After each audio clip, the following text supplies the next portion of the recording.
KayFabe Smark Podcast.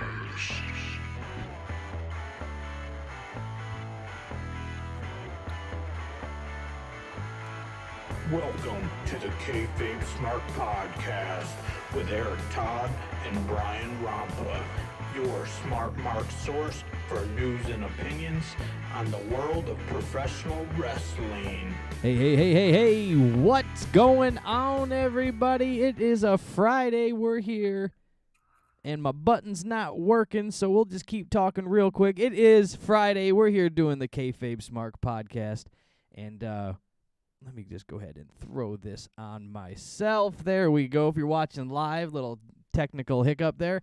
This is the KayFabe Smark podcast. This is episode 96 coming at you here on April 8th, 2022. We had a big wrestling weekend last weekend, and we're going to get in there and tear all that apart. But before we do, make sure you guys head on over to the social media platforms, YouTube, like, subscribe, hit the bell. You can see when we go live. Hit that Facebook, hit TikTok, Instagram, all of that fun stuff. But first, before we get into any more, let's see what Eric's got going on. Eric, what is happening in your world?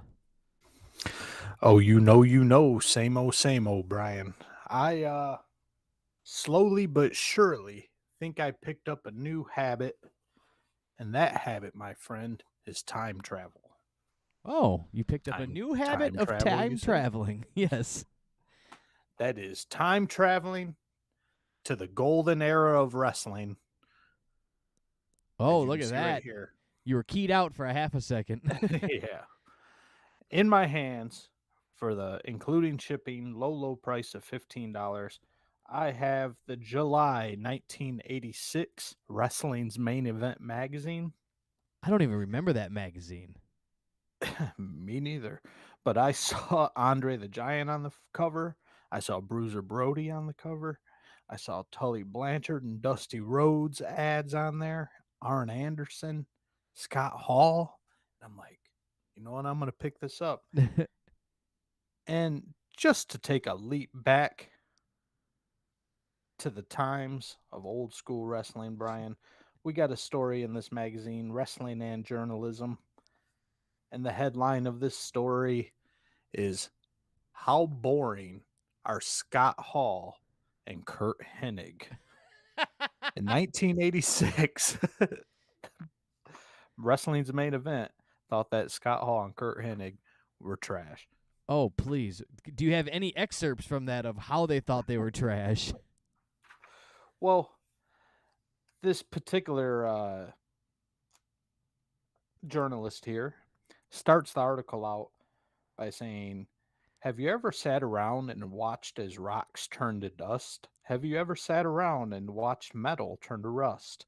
Have you ever sat around and watched as ferns turned into carbon? If you've witnessed any of these phenomenon, then you'd understand how I feel at this moment. And then he goes on to say, they seem to have everything going for them: youth, size, strength, and skill. But Scott Hall and Kurt Hennig are missing that certain something that drives wrestling fans wild. I'd say he's a touch off the mark. Just a tad.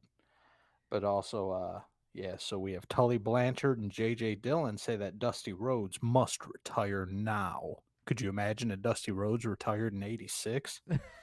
We would have never had black and yellow polka dots. We've got advertisements for Coliseum Home Video WrestleMania 2.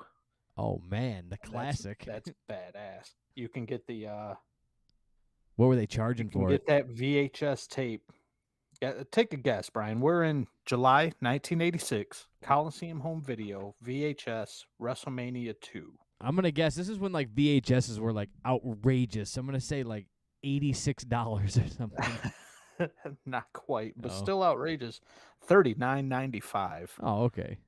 So I just remember back in the day when you rented stuff from a mom and pop VHS video rental spot. If you didn't return the tape, it was like $103. So that's why I thought maybe that might have been super, super duper expensive. But you know what? It might have to be a new segment. Eric might have to find us new articles in old wrestling journals.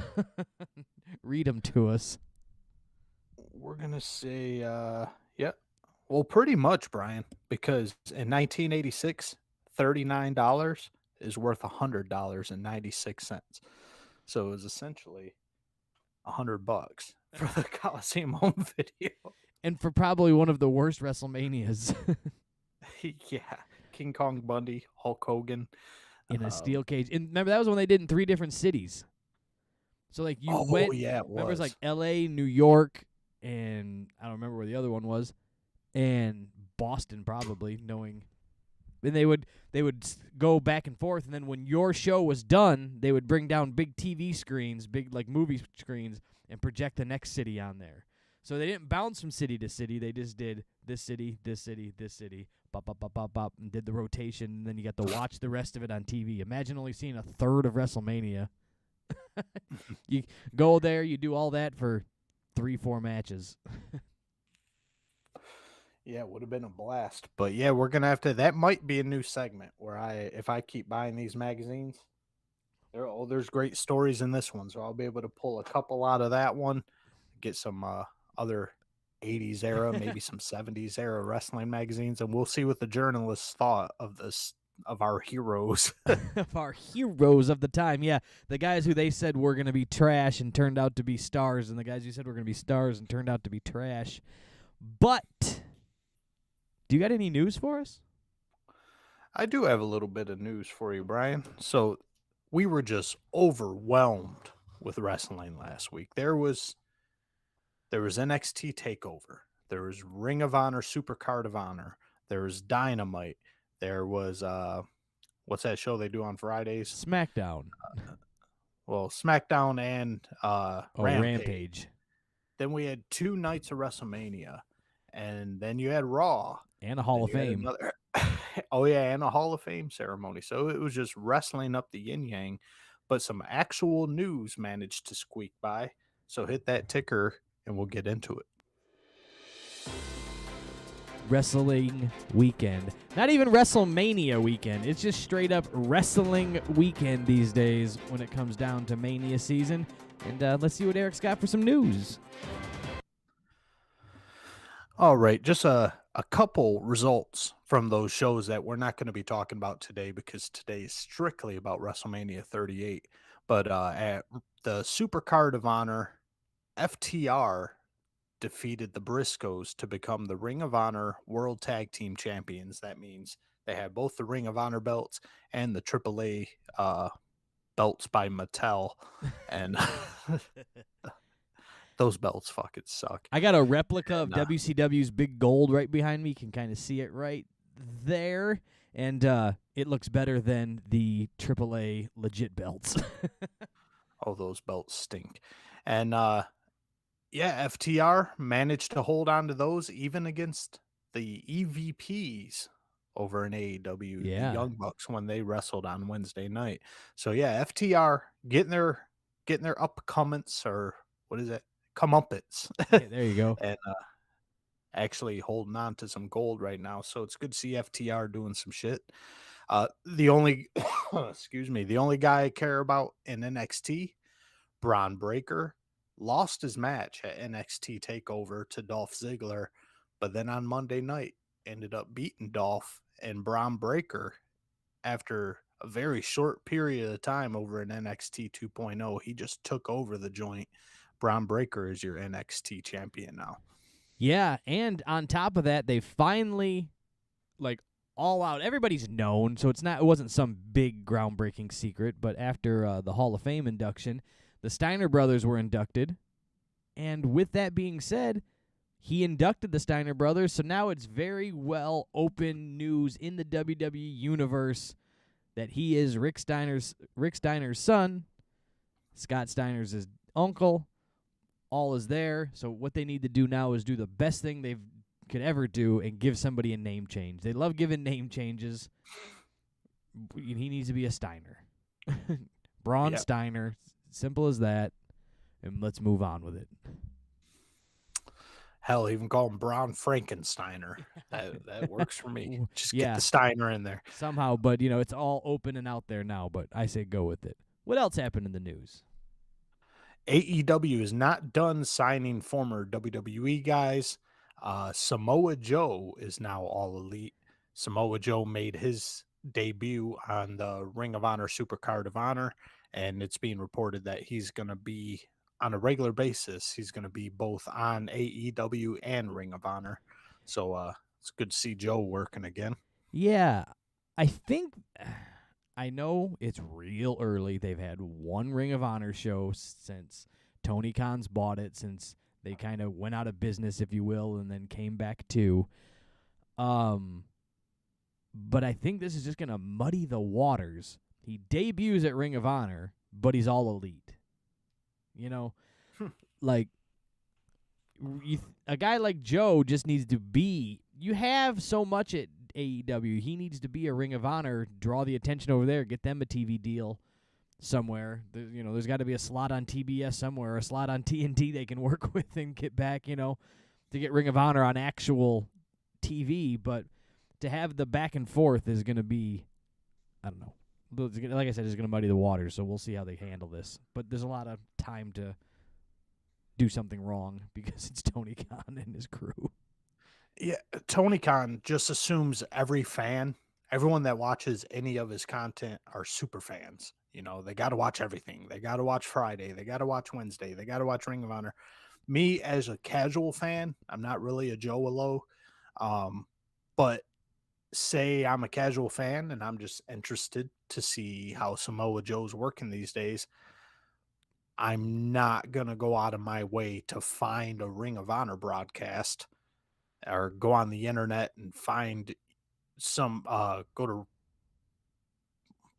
who even does Fight TV or something like that Yeah. when I could just watch them on Wednesday night. So I'm saying if I can see Samoa Joe on Wednesday night on TBS, I'm not even going to bother watching Ring of Honor to see him. Right. And they have to make the that was always the problem with Ring of Honor, is that it was like, how do I watch this?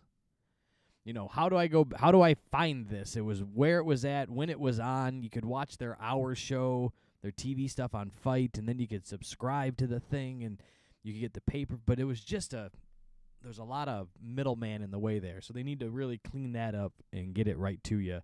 And then have guys exclusive to each show. Similar to NXT, SmackDown, Raw, and so on. And I think WWE handles that well. Any other fun news for us there? Yeah, in other news, your boy forgot to change his background. There we go. Got oh, that man, fixed. the news hasn't even started yet. All right, now the news is official. Now we got to start over. Listen real close, Brian. Do you hear that? It's wedding bells. Oh, boy. It's Mexican wedding bells. Because during a recent interview with Ariel Helwani of BT Sport, Charlotte Flair revealed that she and Andrade El Idolo will be getting married this summer, and the wedding will be taking place in Mexico, and Charlotte's already got her dress. So hot diggity dog. They've always been a part of our True Hollywood News segment of the KayFabe Smark podcast. They've made up, they've breaking up, they've split, they've banged other people. They've been all over the place when it comes to rumors and innuendo, but turns out they're actually getting married in Mexico. Well, there you go. Hopefully they realize maybe they're just getting married in Mexico and it won't be legal here. So that's the whole real gimmick behind the whole thing. It won't be legal in the States. There we go.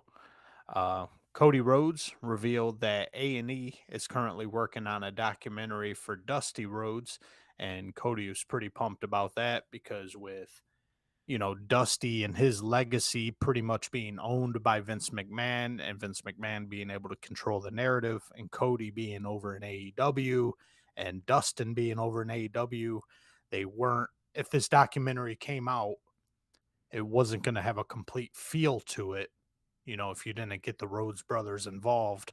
But Cody's pretty pumped now that he is in WWE, and who knows what's going to go on with Goldust if he can kind of cross over for this documentary. But Cody thinks it's going to be a work of art. Yeah, I hear rumor that part of the deal in Cody's inking of the new WWE contract that he is some type of producer on the documentary, so that he's going to be involved with helping produce this documentary. Now, I don't know to what level of a producer, but he's going to be involved somehow, which is good for him. It's his dad. I agree. In sunny news, Brian, Tammy Sitch never seems to stray too far from our wrestling dirt sheets here, does she? No. This time, Tammy has jumped the shark, Brian, because she was driving at a high rate of speed in her 2012 Mercedes Benz, and she drove that sumbitch right into a 2013 Kia Sorento back on March 25th. And when she hit that car, the driver of the Kia Sorento was rushed to Halifax Health Medical Center, and she died. So Tammy Lynn Cinch, driving like a goddamn moron, rear-ended somebody, killed her. That car hit another car. That driver was hospitalized, but that driver's okay.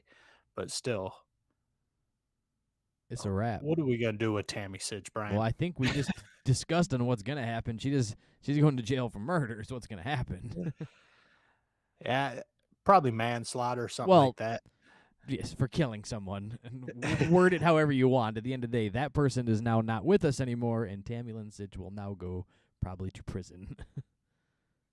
Yeah, so the stories on her might lighten up a bit after after that revelation. Yeah, we might not Unless she fucking gets a hold of a sharp spork or something in prison. might not have any more stories about old Tammy for a little bit. And then our final news of the week here, Brian, is a little bit surprising, but we all kind of saw the writing on the wall once we saw Logan Paul up in WrestleMania.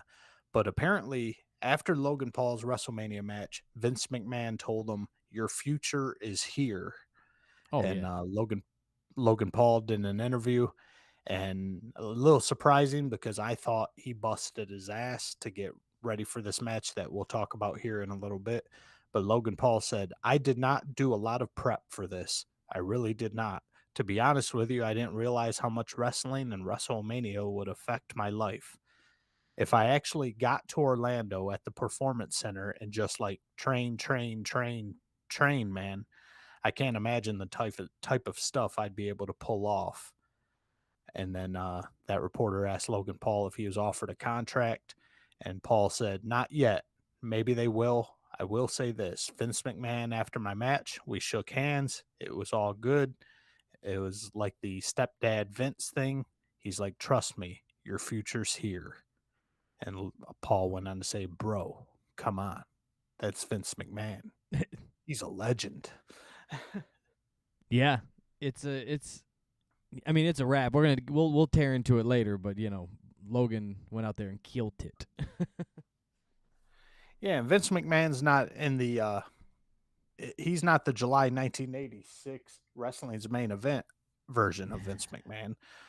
His capacities aren't all there, but I think he can tell talent when he sees it. Yeah. And Logan Paul kind of blew us all away, but that's going to wrap it up for the news, Brian, and we can move it on from there. That's the news. Vince McMahon telling Logan Paul, your future is here. And Charlotte Flair and Andrade, they're going to get married. Tammy Lynn Sitch, well, my God, she's her own news story. We could do a whole podcast on her news. But that's the news. And normally right now we play a little bit of a game called Overrated, Underrated, or Would You Rather. But my God, man, do we just have too much to do tonight.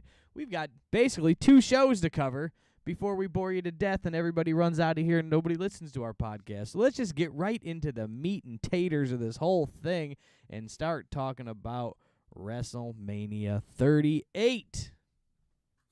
Now, when you talk about the meat and potatoes of WrestleMania 38, Brian, are you talking about our 2 separate performances of America the Beautiful?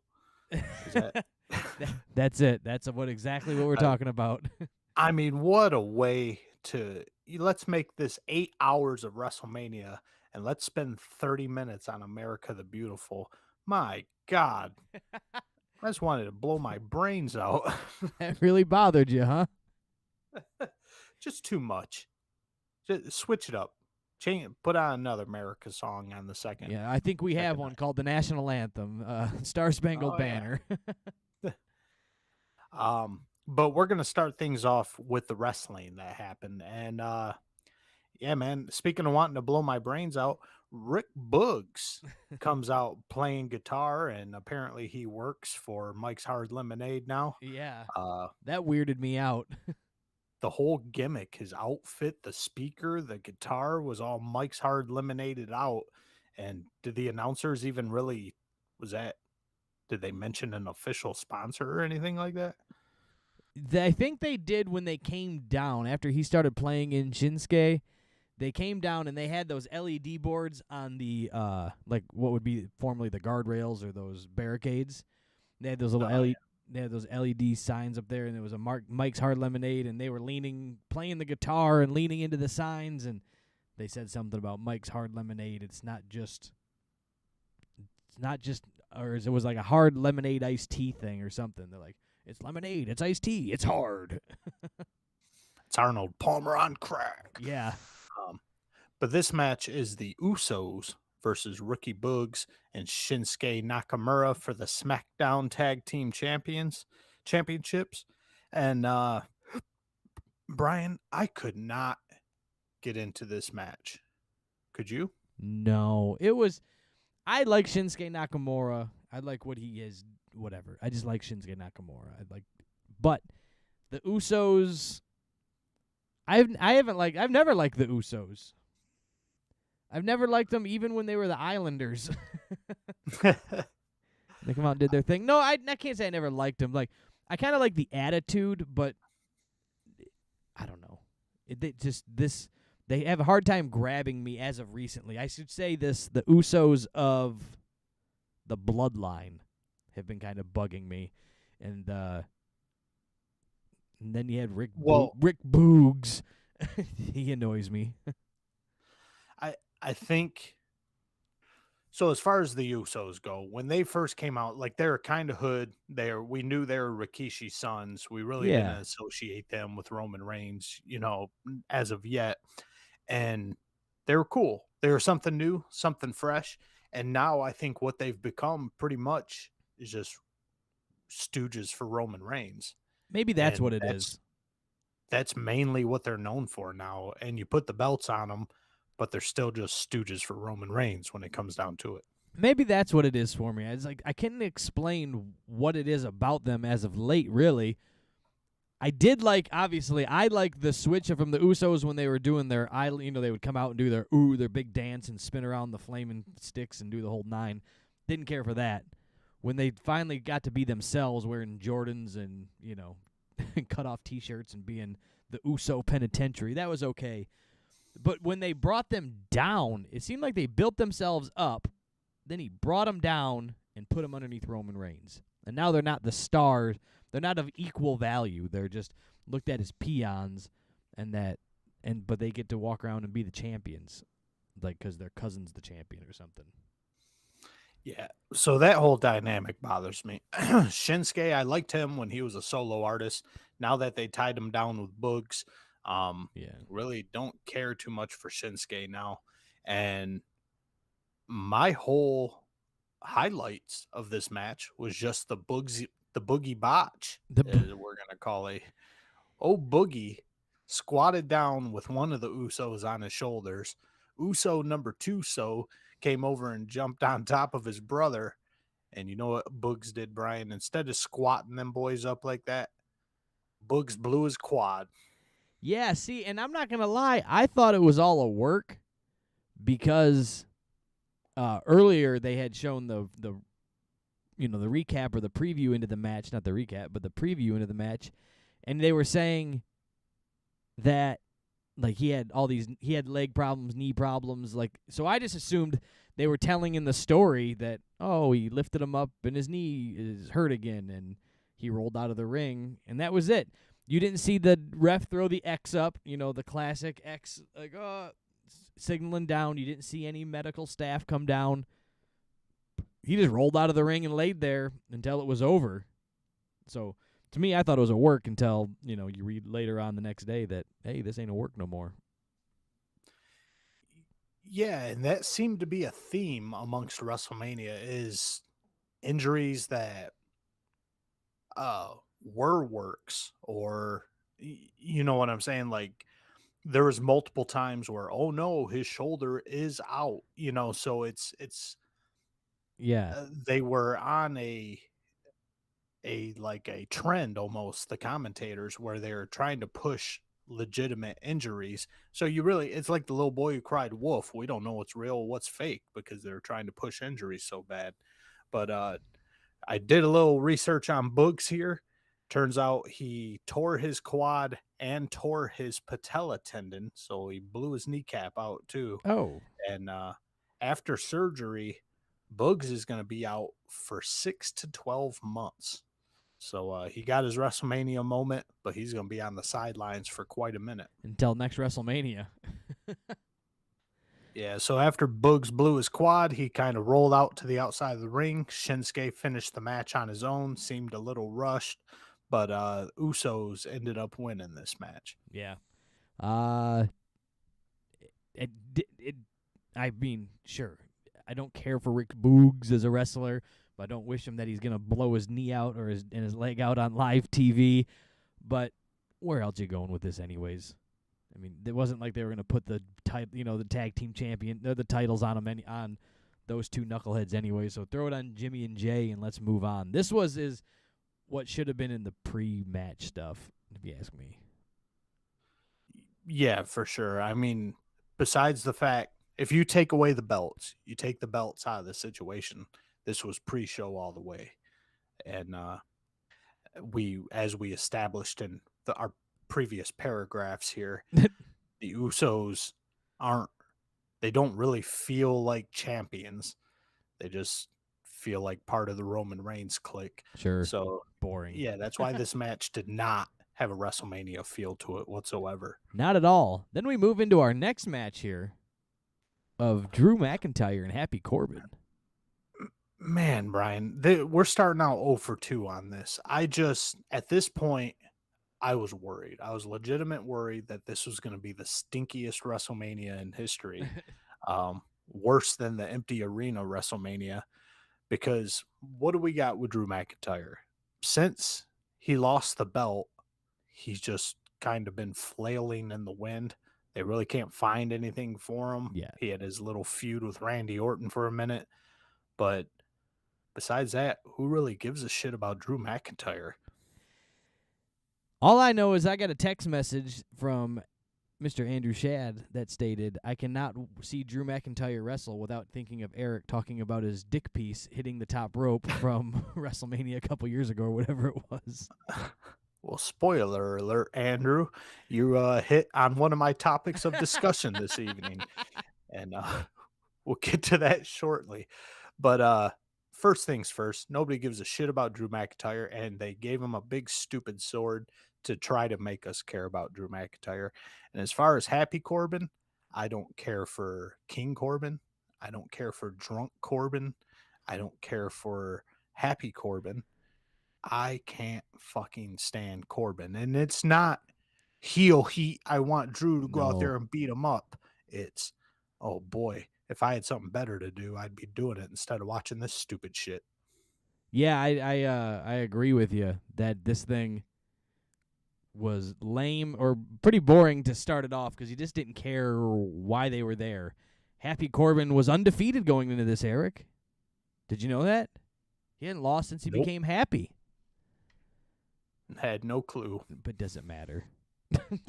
No. Who's he come to the ring? He comes to the ring with some other dickhead, too, with a weird name. Oh, it's that Chad Cat Moss or some shit. Yeah, it's that dickhead that almost broke his neck at Royal Rumble or whatever when he did that, dove right on his dome piece. I just realized I mispronounced his name as Shad Cat Moss. So that's Andy, friend of the show. That's your new nickname, Andrew.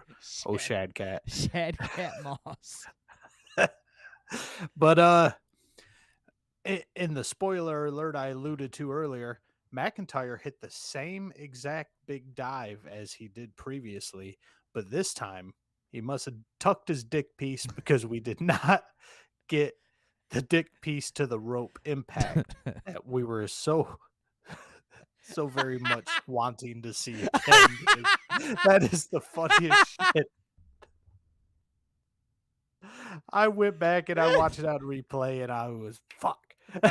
Ain't no dick piece. No dick piece flapping in the wind and smacking the top rope this time. He hit it flawlessly, so I guess you gotta give props to Drew there for actually hitting this big dive and catching the air he needed to catch. He must have pumped up his Reebok pumps. But so Drew McIntyre, and more big news in this one, Brian. So Happy Corbin was undefeated. Also, nobody, and I mean nobody, was able to kick out of the end of days from Happy Corbin, Brian. Until now. Until now. Drew McIntyre took an end of days and kicked the fuck out. Mind blown. There is brain matter on my blinds, Brian. Yeah, and again, nobody cared. Nobody gave a shit. But after the end of days, Drew ended up hitting the Claymore kick for the win. And then what happened, Brian? We didn't get to see his dick piece, but we got to see his sword piece in action, right? Yeah, he started wailing and flailing that sword around, and then he just chopped right through the fucking ropes. First of all, he didn't have anything against the ropes, Brian. He wasn't stating his case against Atwood Rope Company in Ohio or anything like that. Drew McIntyre, the Scottish warrior here, was trying to commit murder because Happy Dick Corbin or Mad Cat Moss or one of them dickheads was standing on the ring apron there, and Drew was swinging a 48-inch sword right at their fucking head. But luckily they jumped down right in time. Drew chopped the top two ropes in half. Corny analyzed this. Corny claims that Drew McIntyre's sword is rubber, and he watched it in slow-mo, and he watched the sword bend, and said that the ropes were rigged. But I don't know. I feel they should have just let him cut the ropes. It looked like they were afraid. It looked like they kind of popped when he cut them. I don't know how they would have rigged that. Yeah, I don't either. I mean, I assumed there was some type of, quote, rigging involved. That wasn't an unplanned moment that, like, oh my God, Drew McIntyre just cut through the ropes in the middle of WrestleMania. Go get extra ropes. What do we got to do? But, amazingly, they went to a vignette after this, getting ready to talk about the next match. And when they came back, they got plenty of ropes. So life was good. Oh, I'm sure the spot was planned, but I'm just questioning the validity of Drew's sword here. Did he really chop through those ropes? Chop through the ropes. Well, I think he actually chopped right through the ropes. I believe. I'm with you. They just said, fuck it. Chop it in half. Here you go, guy. Just don't cut off Mad Cat's head. Yeah. Don't murder action. old Shad Cat Moss. Next on our match list here, Brian, what I came to see, the whole reason I sat down, the whole reason I popped popcorn, the whole reason I got comfy was to see Dominic Mysterio in action with his father, Ray. Know how much you love Dom. Dominique Mysterio and Rey Mysterio taking on The Miz and Logan Paul. Yeah, the social media sluts or whatever the hell they're called now. But Dominic Mysterio sucks, Brian. Why does he have a job? Is it strictly nepotism? I think they're hoping that, he can be something and then they can say, hey, it's Rey Mysterio's son is our guy. Or Ray's holding him hostage and he's like, fuck it, I'll leave. I don't know which one. Yeah. But man, and it was just really put in the light this time because Dominic Mysterio, he's 24 years of age, which means he's officially been training for 6 years. I'm sure being in the Mysterio family and being friends with the Guerreros and such, he's been training since he's been shitting his dipes. But Man, Dominic just don't have it. And what really shined the light on that one is what we talked about before. Logan Paul barely trained, and Logan Paul was beyond Dominic Mysterio in this match. Yeah, Logan Paul, just a natural, just fit right in. He has some combat sports training. Clearly, had been boxing and the such. Learned to throw a few working punches, but is a natural heel at heart. The internet turned him into a heel just in general, and he just knew how to play right to the crowd. I don't know if they were given a few little things to do, for him to, do the little Guerrero shake at the top ropes there, or doing the obviously probably the spot with the three amigos was a called for thing, but he just knew what to do and when to do it, and it worked. Either that or he just listened. I'm not sure which way it goes. Either it naturally fell into it, or people gave him a lot of tips and he just listened to everybody's tips and did it right. Either way, whether it's his internet celebrity status as a heel, he's a heel in real life, um, or whether he just kind of picked it up in the ring, he was getting heat. He was getting legitimate Yeah. heat. The But audience hated him, and I was loving every minute of it. here's the Uh, difference for me with a normal celebrity match is you watch it pulled out of it, right? It was Dennis Rodman at the end of the day. It was Karl Malone at the end of the day. It was Refrigerator Perry from WrestleMania 2. It was whoever you looked at, that's who they were. You couldn't take it away. It was Lawrence Taylor and Bam Bam, right? But this was The Miz and Logan Paul. Logan Paul just blended into me as a wrestler. he had the Pat McAfee touch, Right. if you will. You remember when Pat McAfee fought Adam Cole Right. at Just NXT? just slipped right into it. Yeah, so he did his job, and the Miz catches a lot of shit. He's also a reality TV show star, and the guy's got talent though. He's been around for a long time, and he was the one training Logan Paul, and these two were just working like a natural tag team. They're no FTR, we're not going to give them that, but when they had Dominic in the ring, they were keeping him away from Ray. They were kind of teasing that, oh no, he might get to tag his dad. He might get to tag it. Nope. Cut the ring in half, pull his ass back in, beat the hell out of him, tagging in and out like a well-oiled machine. I think Miz and Logan Paul would be a natural tag team. Right. But then we'll get into that just in a little bit here. But overall, this was I thought it was a very good match. Love or hate the downfall that Dominic Mysterio brings to it.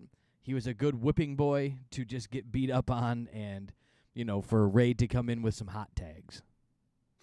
Yeah, and just to touch on the couple hot spots of this one, Logan Paul hit Rey Mysterio with the Three Amigos, as you mentioned before, and the timing on that, Brian, it wasn't rushed. After that first suplex, it was kind of like, okay, he just hit him with a German, and he marinated in that moment for just long enough before kicking those legs up and twisting them around to pull up for the second one. And then the fans knew it was on. He ended up hitting the other two amigos there, and the crowd went nuts, booed the shit out of him. Ray and Dom hit him with a double 619 and two frog splashes. And shit, that might have been around the same time Logan Paul ended up on the top rope, did the Eddie Guerrero shake, boos just emitting from the crowd like crazy again, and hit a pretty damn smooth frog splash, if I do say myself, from Logan Paul here. Yeah. All of that being said, I enjoyed this match for more than even what it was. Just sat back and enjoyed a wrestling match, and I don't know if you can admit that or not, knowing Dominic Mysterio's in there. I know your hatred for the young man, but I thought overall this ranked up as a pretty good WrestleMania match. Yeah, anytime Dominic was on offense, it stunk. But when he was in there being the whipping boy, as you so eloquently called him, He played his role pretty good there, so props to Dom there. Um, but yeah, the Miz ended up winning this match for the team here by hitting his skull crushing finale. I believe so. And as Logan Paul and the Miz were celebrating their win, Logan Paul caught a skull crushing finale for his trouble. Yeah. Uh, no really context on that. So who knows what's going to become of that? Are we going to see a little more Logan Paul? Was this just his way of saying, okay, I'm out, and the Miz kind of usher him out there to keep his solo status. It just kind of left an aura of mystery about it. They did, but a little bit later in the evening, I don't remember where it fell exactly, they did cut to a promo that he did, or that he was, not a promo, but an interview that he was doing backstage. And they said, where are you at? Would you fight The Miz? And he said some choice words that were of cursing value and said, Miz is a piece of shit, essentially, and I'll fight him whenever we want. So, when and where, they didn't get into any of that, but they did allude to that there will be something down the road, or that there could be something down the road. And that's another one, Brian, where we shall see. We shall see. Moving on to our Raw Women's Championship match here, Brian, we've got the champion, Becky Lynch, with a new hairdo here after Bianca Belair went ham on her haircut with a pair of scissors. And Becky Lynch is taking on the challenger, Bianca Belair. And this might win the coveted match of the night award right here. This was a damn good match. This would be up there for sure. Yeah, Bianca Belair, Becky Lynch. This one was a sit back, grab some popcorn, and just watch some wrestling. They told a great story. They told a great match. They had a great match. It started with the introductions of Becky coming out, and then Bianca having to come out to the marching band and one-upping the big entrances. Those big, overdone WrestleMania entrances are what it's all about. And the champion came out first. Bianca came out to a big WrestleMania entrance. Everything was pointing in the Belair world. Yeah, all signs led to Bianca winning the championship here. And just this match overall had such a natural feel to it. They weren't doing a whole bunch. Now, these two, they're both naturals. They're both amazing workers. They both know how to do spots. But this thing wasn't filled with choreographed, work together spots. Yeah. This almost felt more like a fight with real aggression behind it than it did of a choreographed, AEW match, if you will. Yeah, they actually took their time and told a story over the course of weeks and months. To go back to start this whole thing at SummerSlam? Right? With the 10-second win or whatever that was. And then a lot of stuff back and forth since SummerSlam of August all the way up now until April. So, yeah, they took some time with this story. So when they finally got to wrestle, it felt like these two were really trying to get their hands on each other. And Bianca was coming back for redemption. So it all came together with good long-term storytelling. It's amazing. Yeah, so this thing felt like a real fight. We got some false finishes in there.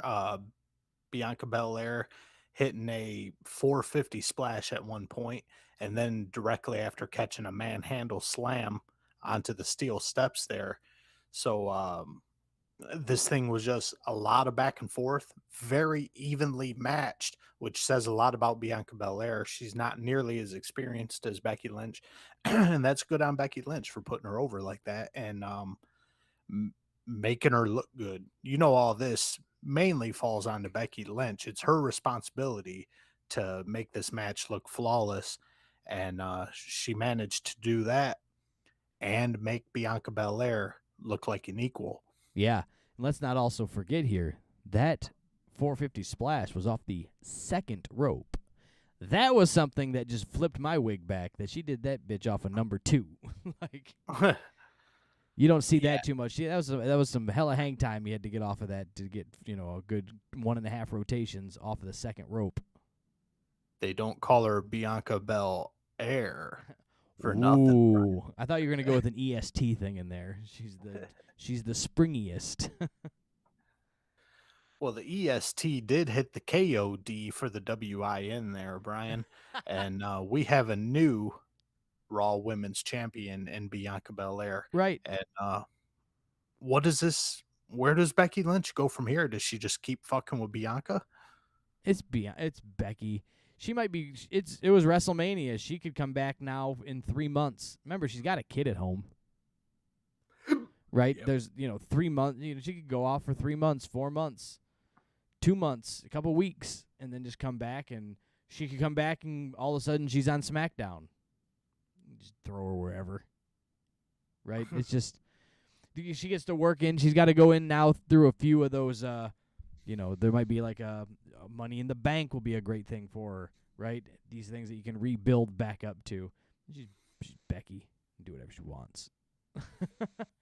Yeah, you got a good point there. She can disappear whenever she wants. She can go wherever she wants. She's Charlotte Flair status for the most part. Crowd, either way, crowd went absolutely banana. 70,000 people going bananas for Bianca Belair. So For sure. Easily, she was the one they wanted to see. Yeah. Next on our agenda here, we got Seth Rollins coming out. Seth Rollins doesn't know who he's facing. Seth Rollins is in a weird fishnet shirt and leggings. And man, whoever designed this outfit, Brian, needs to be shot, tarred, and feathered. Yeah, so the backstory with this is you had Seth, leading up through WrestleMania. He didn't have a match. He didn't have a match. He wanted a match. He was throwing hissy fits. He was doing this and that. Then he gets a phone call that he's got to show up to Titan Towers there. He's got a meeting with Vince. And he sits down with Vince McMahon in a conference room with a video camera rolling and then says, "I know you're here to fire him. I'm here to get fired." Vince says, "I'm not going to fire you. I'm going to give you a match. If you wanted one, all you had to do is ask." But the catch was, he doesn't know who he's fighting. He's not fighting. He wasn't privy to who he was fighting. He'll know when he needs to know. And so Seth comes out to the ring, and we're just standing there waiting. And Eric, you could cut the tension with a knife, couldn't you? You could. Seth Rollins just selling his ass off in anticipation to see who his opponent is. He comes out excited. He comes out happy. And as the tension continues to build, Seth's demeanor just kind of changes and he's becoming more and more worried. And then all of a sudden we hear Cody Rhodes' voice come over the sound system. And I couldn't tell listening at home right away that it was Cody Rhodes' voice saying blah, blah, blah, undeniable, whatever the fuck he said before his music From hit. undesirable to undeniable. And then Cody Rhodes' music hits. And not just, this wasn't Stardust music, Brian. This wasn't the American Dream Dusty Rhodes, I'm a working man music, Brian. This was Cody Rhodes' AEW music. Yeah, I mean, we'll take it back from farther than that. I mean, he's been rocking in my ass. I mean, he's been rocking this music from the Indies, New Japan, the last several years of everything that he's touched through Ring of Honor and everything. But yes, what had made it famous to the degree that it's at now, AEW, he brought his music with him because he owned it. And hopefully he left it in his contract that he still owns it, because the day that he leaves, he'll want to put that and have the sound guy drop that into the next bingo hall he has to wrestle at, because one day it'll come again. It happens to everybody. I'm not wishing him bad luck. It just comes around. When he goes back to AEW, he'll want to take this music with him. Yeah, but this, I think, Kobe Lopez here was the perfect opponent for Cody Rhodes on his return. They're just so evenly matched. Seth Rollins here is just a great, obnoxious prick of a heel, and Cody Rhodes is babyface of the year coming back to WrestleMania here. Sure. And, putting him in the ring with Seth is great on another level, because he can call the match. Remember, he's been gone for 6 years. Now, he has been wrestling, but he's been gone from the WWE way of thinking for 6 years. So you're going to put him in with the company guy right now. He might not be carrying a title, but Seth is the company guy. He ain't going nowhere. If Seth Rollins ever leaves WWE, my head will explode. Like, literally, that one will blow my wig back. He's not going anywhere. He's the company guy. He's going to, giving Cody all the cues and reminders of hard camera, selling this way, and we're working over here, right? Remember how we all work, how the camera flow goes, and how a WWE match is produced. So, perfect guy to work with to bring it back and shake off the WWE ring rust. And when you need someone put over, Seth Rollins is the guy. He can make you look like $1 million. And he loses nothing from it. That's why he'll put you over. Yeah, absolutely. He's just got this perfect mixture of whatever it is that it takes, where he can lay down and still come out shiny. And I'm not clean. even trying to, just because of recent happenings, but he's got the Scott Hall thing going, right? Like Scott, Razor, never held major titles, some tag titles, an IC title, whatever. But he could lose, and you still wanted to see Scott Hall come wrestle again. You'd pay to see him next week. You wanted to hear him talk. You wanted to hear him everything, and that's where Seth's at. He's got that coveted spot. And this match, I think we all knew once we saw Cody, there's no way Cody can lose this match. No, that'd be... Unless they're just going to shit on him, like just start ripping him from day one. But yet, even though we all knew, we were all pretty certain that Cody has to win this match. They worked so well together, and the chemistry was so good that there were times where you're thinking legitimately, yeah, some good Cody false might finishes. not take this. Yeah. Seth Rollins made him work his ass off, man, and they worked great together. Those Kinza-Curry kicks, or whatever the hell they call them, from Seth Rollins left Cody's face all scuffed up. He did a slew of interviews after this match and the coming days afterwards, and man, he had Seth's boot prints all over his forehead. Yeah, there was laying him in thick. I think they were going for it. They're going to do this. It's WrestleMania. Let's go. I did like the callback to the Stardust and how he eliminated it. He did one more little cartwheel, did the hand gesture, and then said, no more. He's, and he's shaking it.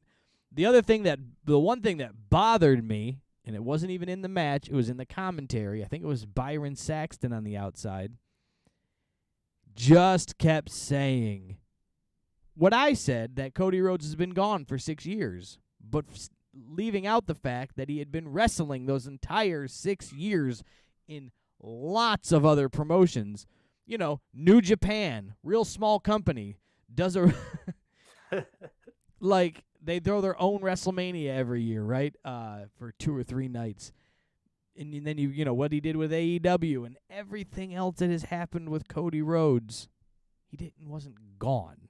Like he was at home eating Cheetos, just chilling for 6 years. Like, the dude was out, made himself desirable to come back. He needed to go do that to be able to be where he's at in the WWE.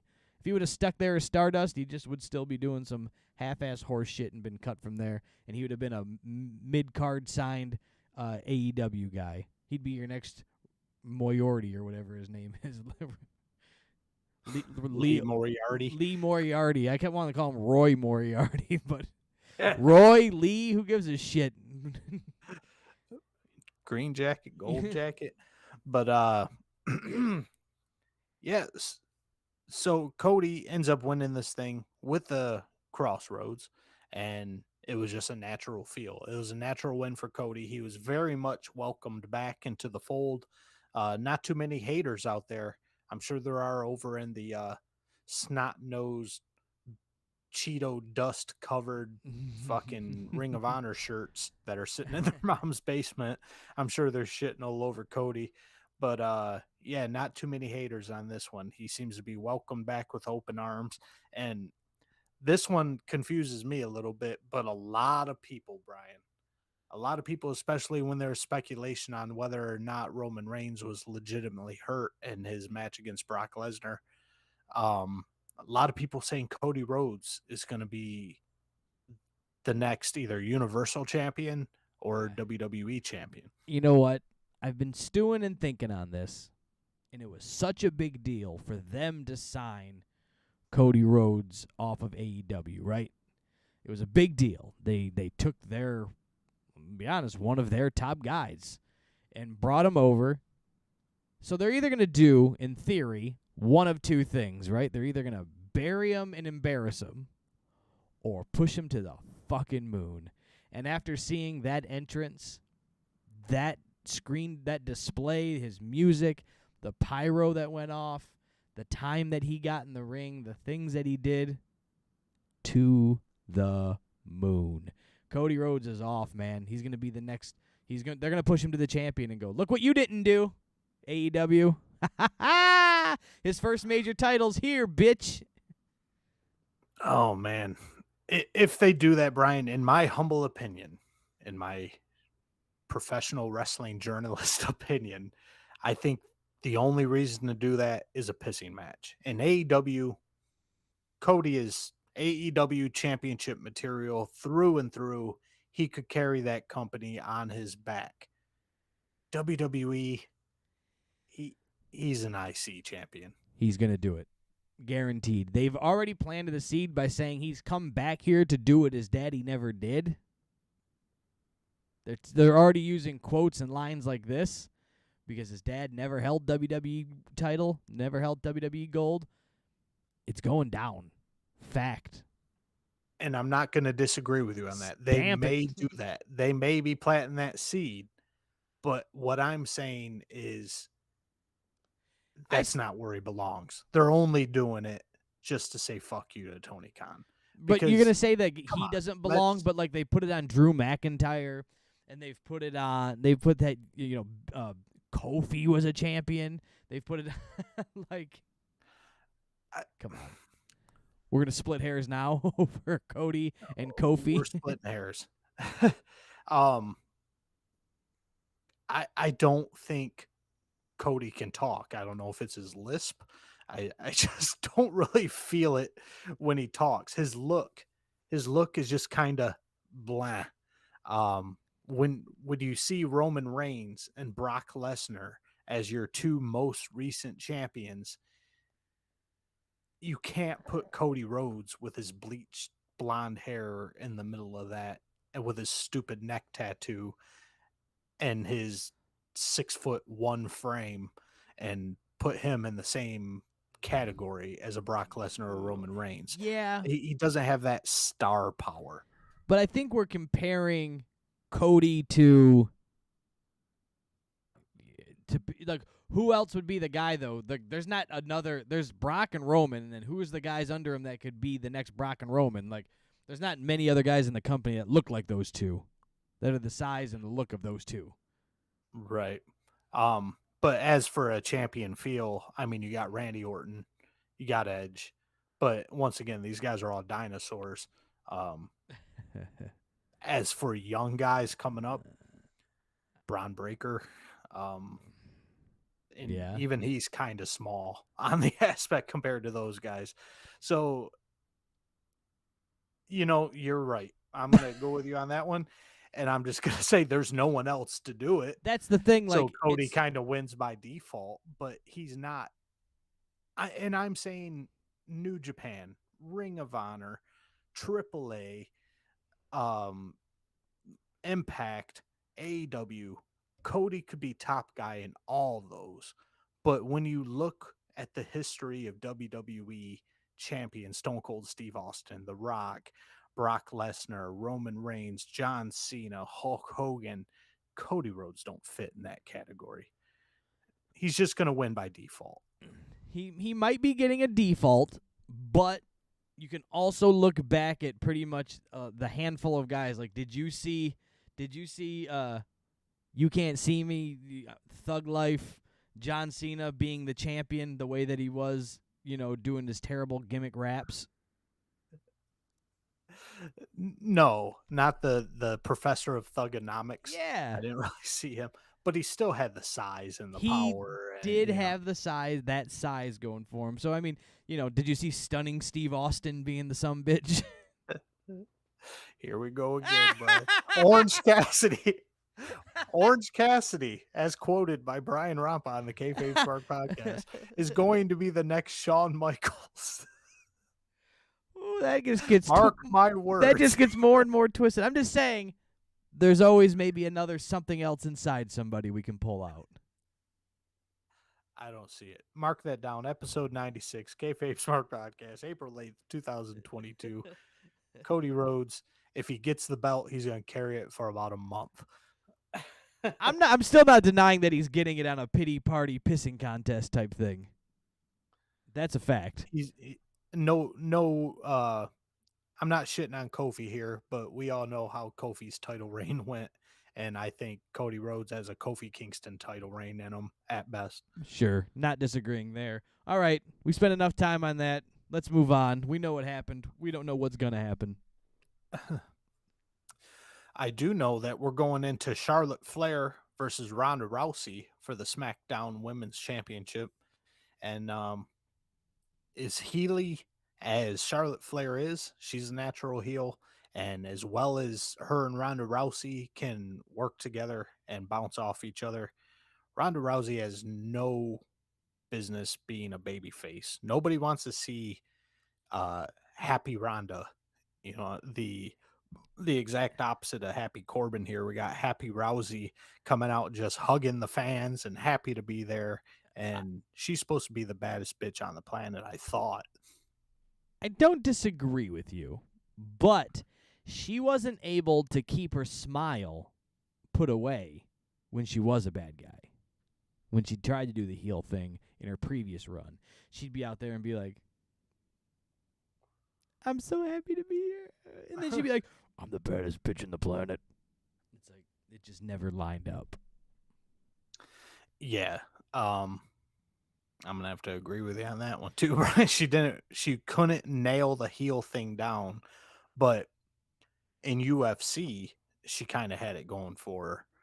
If she would have just carried over her UFC character into WWE, I think she'd be a natural in that aspect. I think that was just honestly, I just think that was the pure determination. Like, I'm going to go possibly get my head caved in. I need to be 100% focused. My training's on point. My eating, not saying that the women and men in professional wrestling don't train and focus, but it's a different level, right? You know the outcome. It is predetermined what is going to happen. So your focus is a little lighter, the punches are a little lighter, and you're moving on. You're not really going to walk out of there with two black eyes and not be able to work for the next 6 months. You're going to work tomorrow on Monday, bitch. But these two do just have a natural chemistry here. And we know Charlotte Flair, they call her the queen for a reason. She's damn good at what she does. She can work pretty much any style in the ring. But she did an amazing job working with Ronda here, and their chemistry is just on point. Charlotte Flair being perfectly okay with making this more of a Ronda Rousey style fight. Ronda Rousey constantly going for arm bars throughout this whole thing. This was another one where it was more of a we hate each other fight, and throughout this whole thing,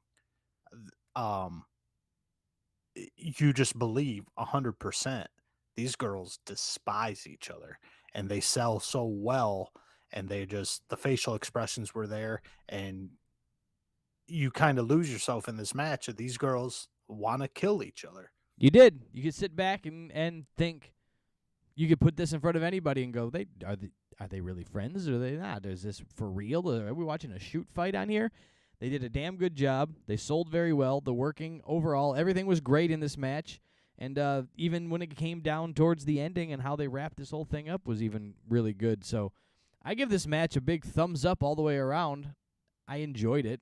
It wasn't, but it was hard to be outshined. Now, I say that, but comparatively, if you're going throughout the night, I didn't really think that as I was watching it, because comparing it to coming off of Cody Rhodes, coming off of Bianca and Becky, you're off a high. So this didn't feel that good, but now sitting back and after marinating on it for a couple days and thinking about it and talking with you now, like, it was a pretty good match. Right? It just damn good match. And the only spot that really seemed kind of like icky was the ending spot, unfortunately, because it's what they left us on here. Charlotte Flair, I believe she was trying to put Ronda in the figure 4 or figure 8 at one point, and Ronda was supposed to kick her in the ass, and she hits the ref, and then we get our ref spot here. But Ronda aimed a little too high, and her foot just kind of slipped off Charlotte Flair's ass there, and Charlotte was forced to sell a half-ass kick there and just spear the referee, where it just looked like, ugh.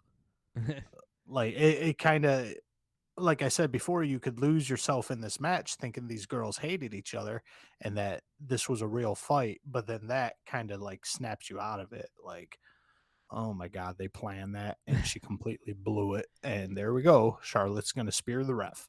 Yeah, that was sloppy. As I was talking about getting into the ending, I just liked how it ended and that the way that it ended, and it leads you for more in the storytelling aspect of it. Yes, getting there, they got a little sloppy and had to figure it out towards the end. There was a few shitty spots.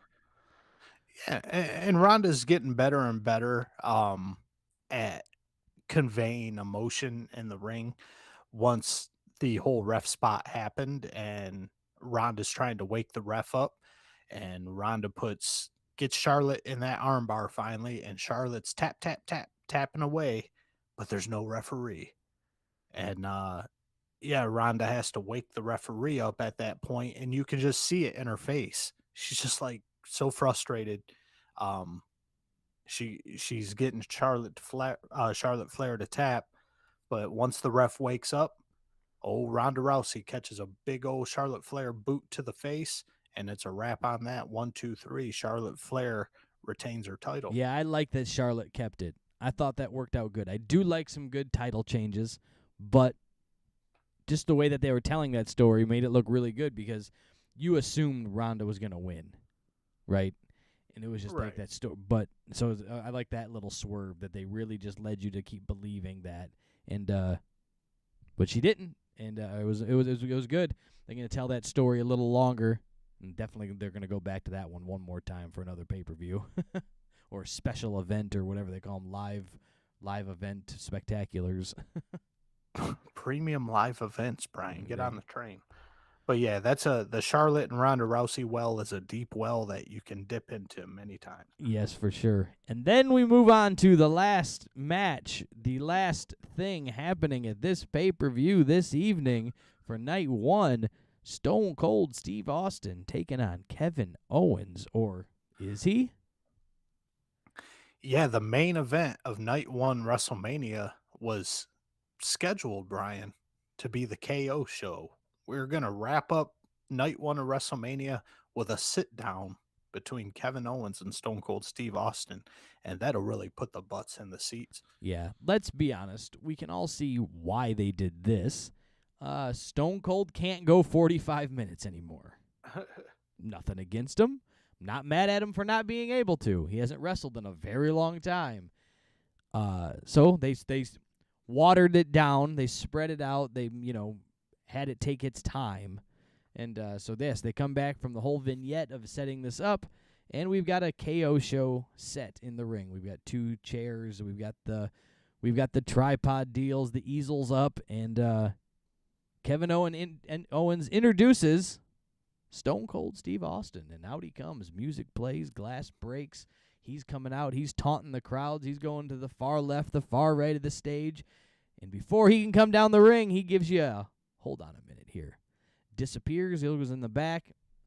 And, of course, they keep cutting to Kevin. He's looking at Byron Saxton. He's going back and forth. And he left.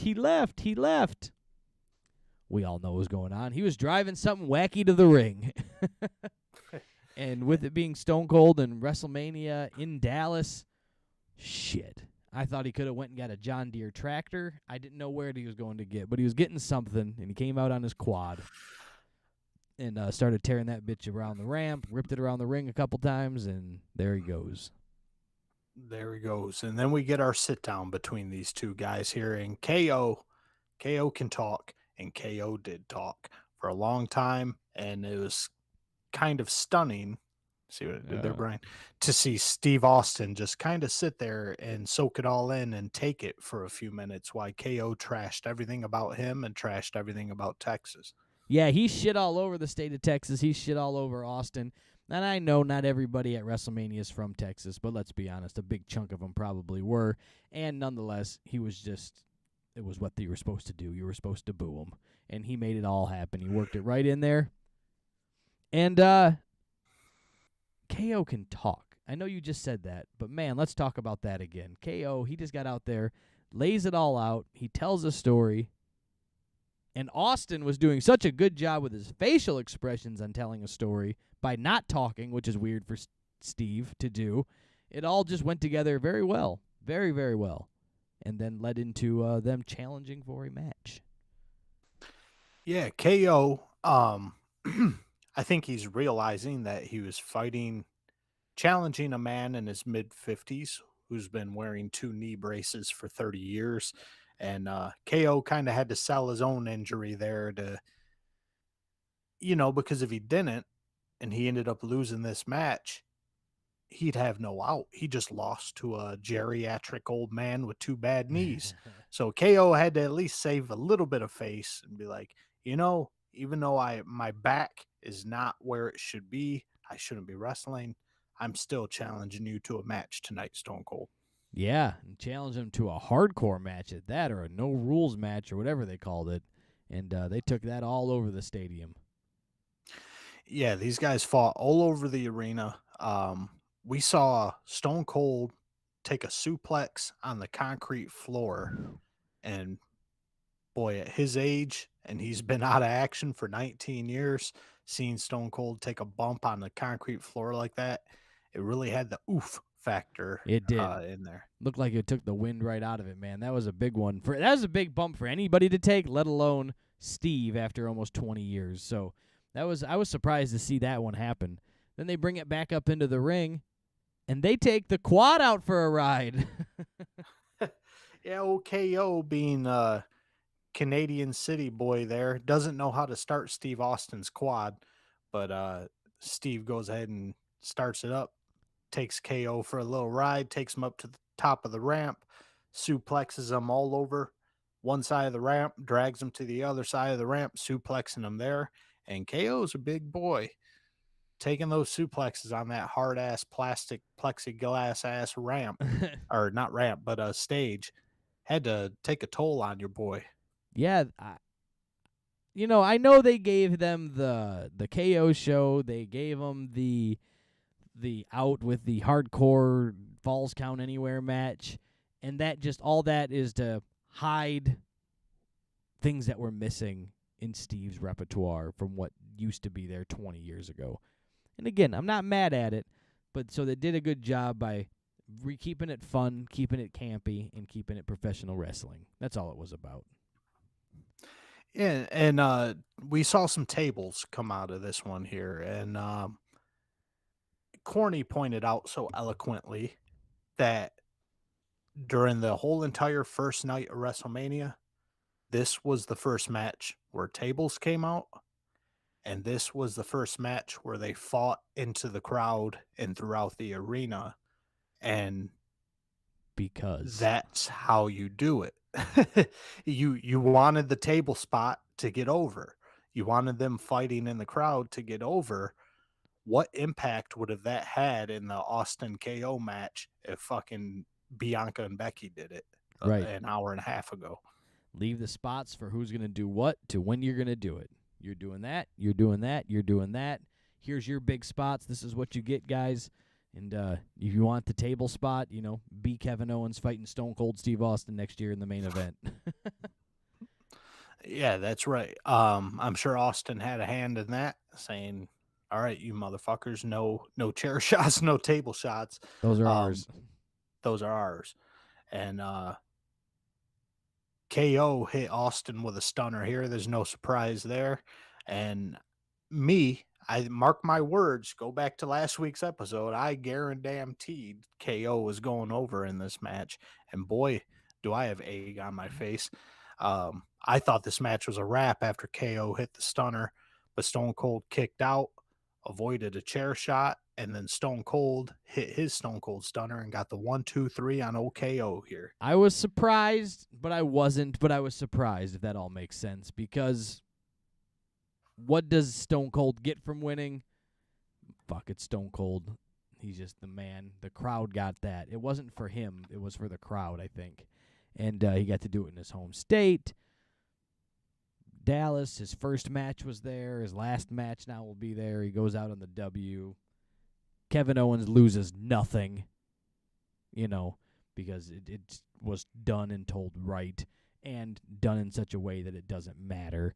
So it was all perfectly done. And I was very surprised, too. I was just surprised that KO was taking the loss on that one, and Austin was taking the big dub, going out on top. Didn't see it coming. Did not see it coming. No, not at all. And that was the perfect way to end night one of WrestleMania. It kind of came out later. Ronda Rousey was under the impression up until the night before WrestleMania night one. Rousey was under the impression that her and Charlotte Flair were headlining night one. Had she ever heard of Stone Cold Steve Austin? She may not have. But Ronda found out the news the night of the Hall of Fame ceremony and ended up walking out and throwing a big old hissy fit because she had been doing media appearances and whatnot, talking about how she's headlining WrestleMania. And then she probably was more pissed about going out there and pimping herself as a main eventer. Sure. And then just getting upstaged by KO and Stone Cold. But yeah, she was pretty pissed, but lo and behold, she came back and put on a hell of a match. Oh, yeah. But I think this was the way to end it. Oh, yeah. If you would have did this match and then Charlotte and Ronda, you really wouldn't have cared. Who would have cared? Nobody. You got to end with the glass breaking and the da-da-da-da-da-da. And then 19 hours of Austin catching beers and stunning Byron Saxton and catching more beers and drinking beers and stunning that guy and drinking beers and drinking beers and drinking beers. And he drank beer the entire match, too. That was pretty funny. He kept doing he's calling for him while he's having the match. So all of it was great. All of it was fun. That's night one. You want to bust down night two? We can run through this. There'll be a few things that we might just goddamn omit on night two, huh? Yeah, maybe a thing or two we're going to go ahead and act like didn't exist. But we got more America the Beautiful coming out on night two here. And after that, we get an appearance by the Game himself, Triple H.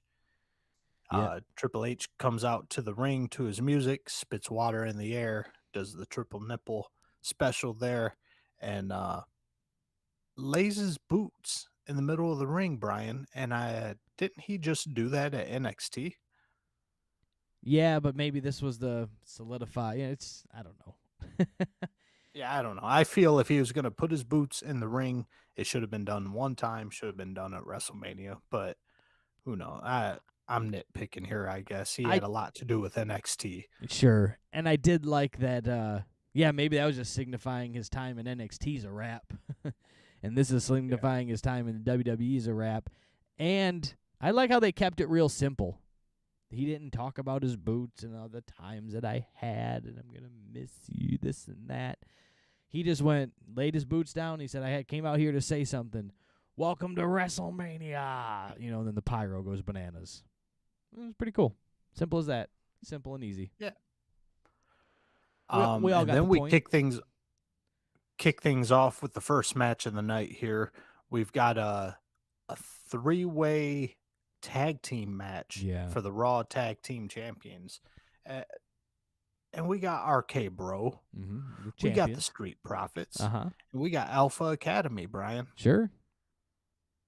And there's only one person out of the 6 that I give one shit about, and that would be Randy Orton. So Randy Orton was the only reason I stuck around for this match for any time whatsoever.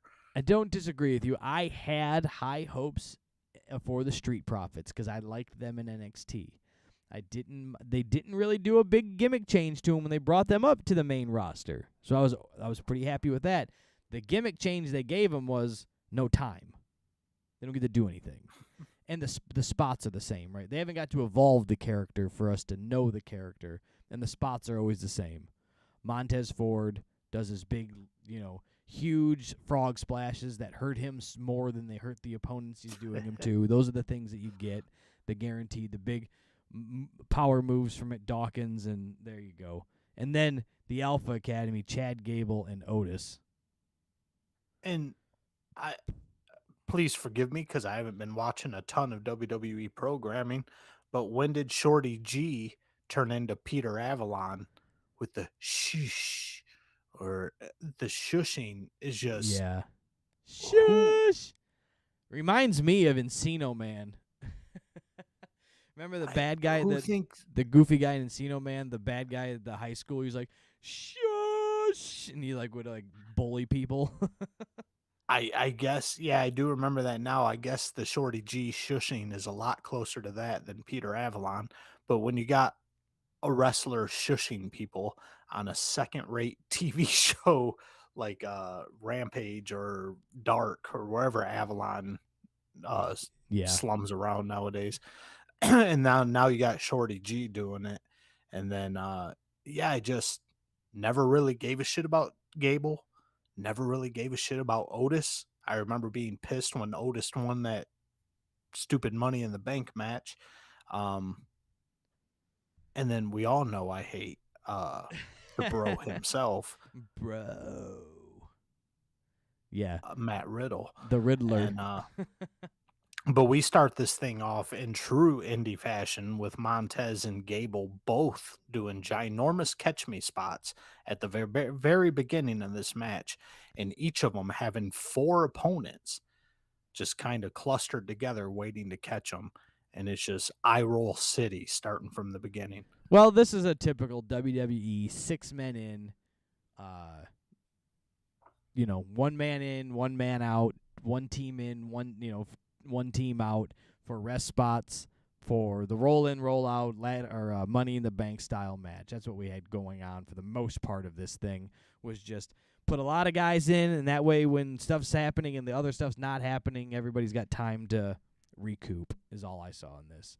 And it doesn't make sense that it's a triple threat match, not an elimination match, because why would you ever tag anybody that's not your partner? Right. Like, that would make any sense. Same thing happens later with the women's match as well, I believe. But we'll talk about that as we get there. Why would you tag anything else, or, what would you do anything other than, not have your team in the match? It just seems silly. It doesn't make sense, but not making sense seems to be par for the course nowadays. Sure. RK Bro ends up winning after Matt Riddle hits a top rope RKO and Randy Orton follows suit, hits a top rope RKO. RK Bro retains their championships, and Street Profits all of a sudden want to celebrate with the guys who were just kicking their ass and RKOing them all over the place. Now, yeah, let's party together, boys. We got red solo cups for everybody. Sure, and that's just for the gimmick they got coming up with this. This whole match was almost just for this ending spot here, right? So you've got the Street Profits giving some red solo cups to RK Bro, and you can clearly tell they're empty the way that you're handling them. You handle a full cup different than you do an empty cup, so I was like, okay, they're going to fake something. And then Montez Ford comes with the smoke and just pours them boys some shots of something. Now, it could have just been high C, but nonetheless, he actually poured something. There was visually something going in, which is always good and fun, because then it just tells more of the story than just faking it, because they're not really the greatest of actors in a lot of things like that. So, right. Actually pouring something. And then, who do they call up? Who's up sitting right up front? First row, sitting up front, Gable Steveson, the new signee. This is the second coming of Jesus, according to WWE, the way they're treating him. They had him personally brought out. Was that night one or was that night two that they had Stephanie McMahon bring him out and show him off to everybody like her new toy? I think that was night 1. They did that. So yeah, the way they're treating this guy, he's gonna be the next big thing. Um, I don't know. I see him winning a championship before Cody Rhodes, but that's just me. But they bring Gable in and they pour Gable a shot, and he's joining the party. And old Shorty G Avalon goes ahead and ruins that aspect, knocks the cup out of Gable Stevenson's hand, I believe gives him a shush, and then catches a belly to belly slam for his trouble. Yeah, Gable came in wearing his Sunday best to WrestleMania, a pair of sweatpants and a clearly oversized T-shirt for working out in, and you could tell that he was getting called into the ring. And when I saw what he was wearing, I went, "He's gonna do something," because he's not quite ready yet to be doing these things in dress clothes, to be doing these belly to back suplexes, belly to belly suplexes in jeans and such. So he came in there wearing some sweatpants and started tossing them around, and that's just leading up to something that they're going to do in the future with these two knuckleheads being both Olympic athletes. And, in the classic wrestling, this will be like your Brock Lesnar and Kurt Angle going at it in their amateur style wrestling. And that's where you're going to put these two. That's going to be his opening segment, is with Chad Gable. The second coming is going to be Gable Stevenson and Chad Gable. They're pulling the AEW there. You got Page, Page, and Page. Yeah. Well, for one, you got that, and it's just very just takes the wind out of your sail when you're like, this guy, he's Gable Stevenson. He did it all. He's crushing everything, and he's going to come in and fight Shorty G. Okay. Yeah, that'll really get you over. Yeah, and then I can't get over the fact that the Street Profits just get piss in their mouth because they just got their asses kicked all over the ring by old Matt Riddle and RKO, and they're just, let's be pals. Thanks for kicking our ass. It's just no believability whatsoever, Brian. If I don't put too much. You and your buddy kicked my ass all over the ring and beat me, I wouldn't be like, hey, buddy, let's party now. You kicked my ass. I don't put too much stake in that. I know a lot of people do. I don't put much stake in that because you see so much of that through professional sports as it is. You see the linebackers in football games, all they want to do is cut the quarterback in half, the opposing quarterback, and after the game, you see everybody shake hands and come out and hug on the field and give their helmet hug, their helmet nods to each other. You see boxers do the same thing. You see UFC fighters do the same thing. It's just all about, at the end of the day, it was a job and a match, and I win, I eat. That's all it is, So I don't put too much stock into the, yay, we wrestled, you're mad at us, you're not mad forever or whatever. The sportsmanship doesn't bother me so much. Yeah, all it takes away from me is that the believability that they were trying to hurt each other. We're supposed to believe that you're in there to. But does it take it beat away each from other's you ass. from a UFC match when they hug and hold and when they give each other and shake hands and raise each other's arms at the end of a UFC match? Does he go, well, I don't believe. Do you not believe that anymore? I just haven't seen it. I don't watch enough UFC to see it. All I've seen is the Conor McGregor and the what's his, we're talking that kind of shit where they're. Conor's a professional wrestler at heart. Right. So I haven't seen really a guy get his leg broke or his nose bashed in and then go hug his opponent. I just haven't seen it. So if I saw more of that, I'd probably be more on your side on this. But we're moving on to this is the El Gigante Classic we got going on right here, Brian. For the El Gigante Cup, we got Omos taking on Bobby Lashley. Yeah, this was a big stinkeroonie. Oh, how as I stated, the Lashley have fallen. Old Bobby Lashley has fallen hard from where he was at, and I know he was injured and everything, but man, this is his WrestleMania match in a match against Omos. Yeah, you just peel him away from the best thing that ever happened to him with MVP and that whole clique going on there. The Hurt Club, or what were they called again? I always want to say the Hurt Locker. Hurt Business? Yeah, yeah, the Hurt Business. Go ahead and peel him away from that and put him solo, and then stick him with Omos, who Doesn't know. Omos is big. Omos is huge. Omos has a great look. He has a nice deep voice when he yells, and he looks powerful. But Omos can't work, man. Yeah, he doesn't know where to stand when he's supposed to catch a spear, so he catches one to his kidneys because he's standing backwards. And then the poor commentators are forced to try and sell it. I gave him that spear in the back, to target those kidneys. No, Lashley didn't know what to do. He wasn't going to stop and not do anything because that would look stupid. So he babied a spear into his back and just gently laid down, and then he said, "Stand up and do it again, stupid, and let me catch you in the guts." And then we got the very odd corner spot, Brian. So we had Bobby Lashley. He had been Irish whipped at one point, I believe, into the corner.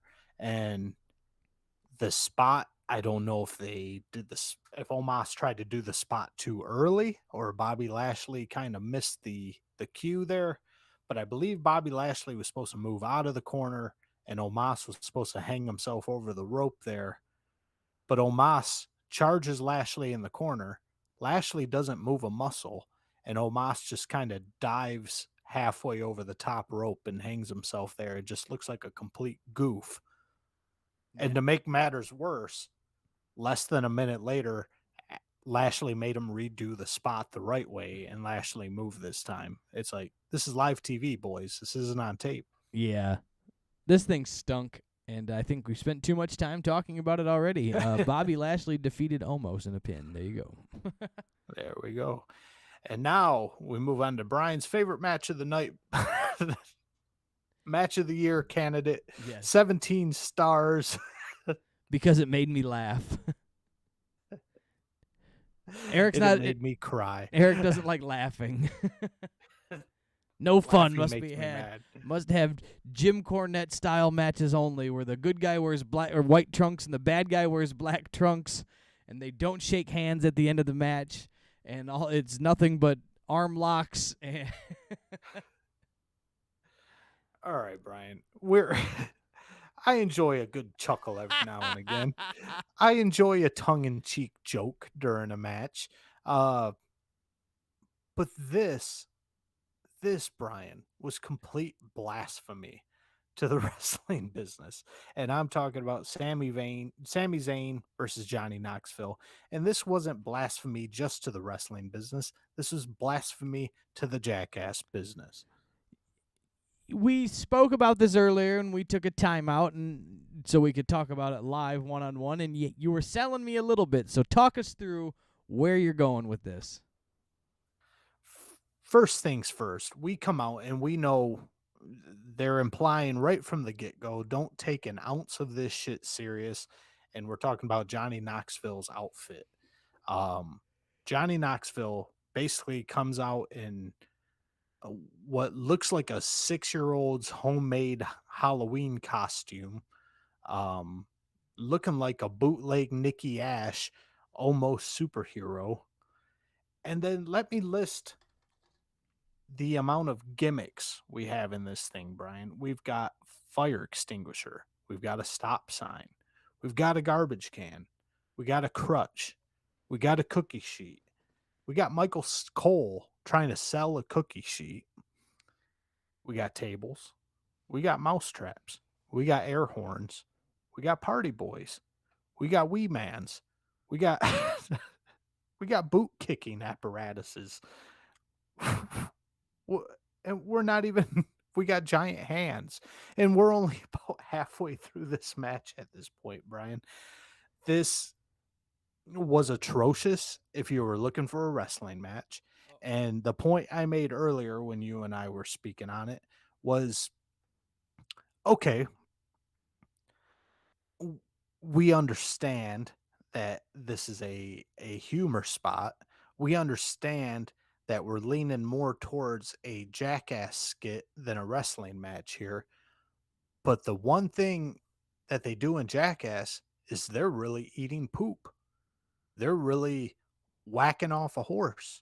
They're really getting stung by bees. They're really getting hurt. They're really jumping off ramps. They're really breaking legs. They're really getting shot with non lethal bullets. But everything in this match was just completely gimmicked.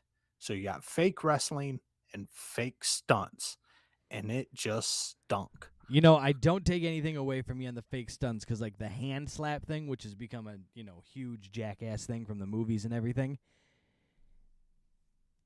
they're like, oh, he didn't see that coming. He didn't see a big thing set up with a hand. Like, sure, we didn't see it coming on at home because the camera didn't show it. They did a good job of the surprise. But that doesn't set, like, that would be a terrible jackass thing in the movie, right? You're like, but Johnny was walking that way. How do you not see the slap coming? The mousetrap, to me, was super cheesy, but the reason they had to use it was it helps for selling that you're going to put over Johnny Knoxville. Like, it was, that's what buried. That's what you could say, like, do you get what I'm saying? Like, they can use that as the whole point of, like, a professional wrestler lost. I get What they went for. what It they didn't were come trying to across. do. That came across. The mousetrap thing sucked.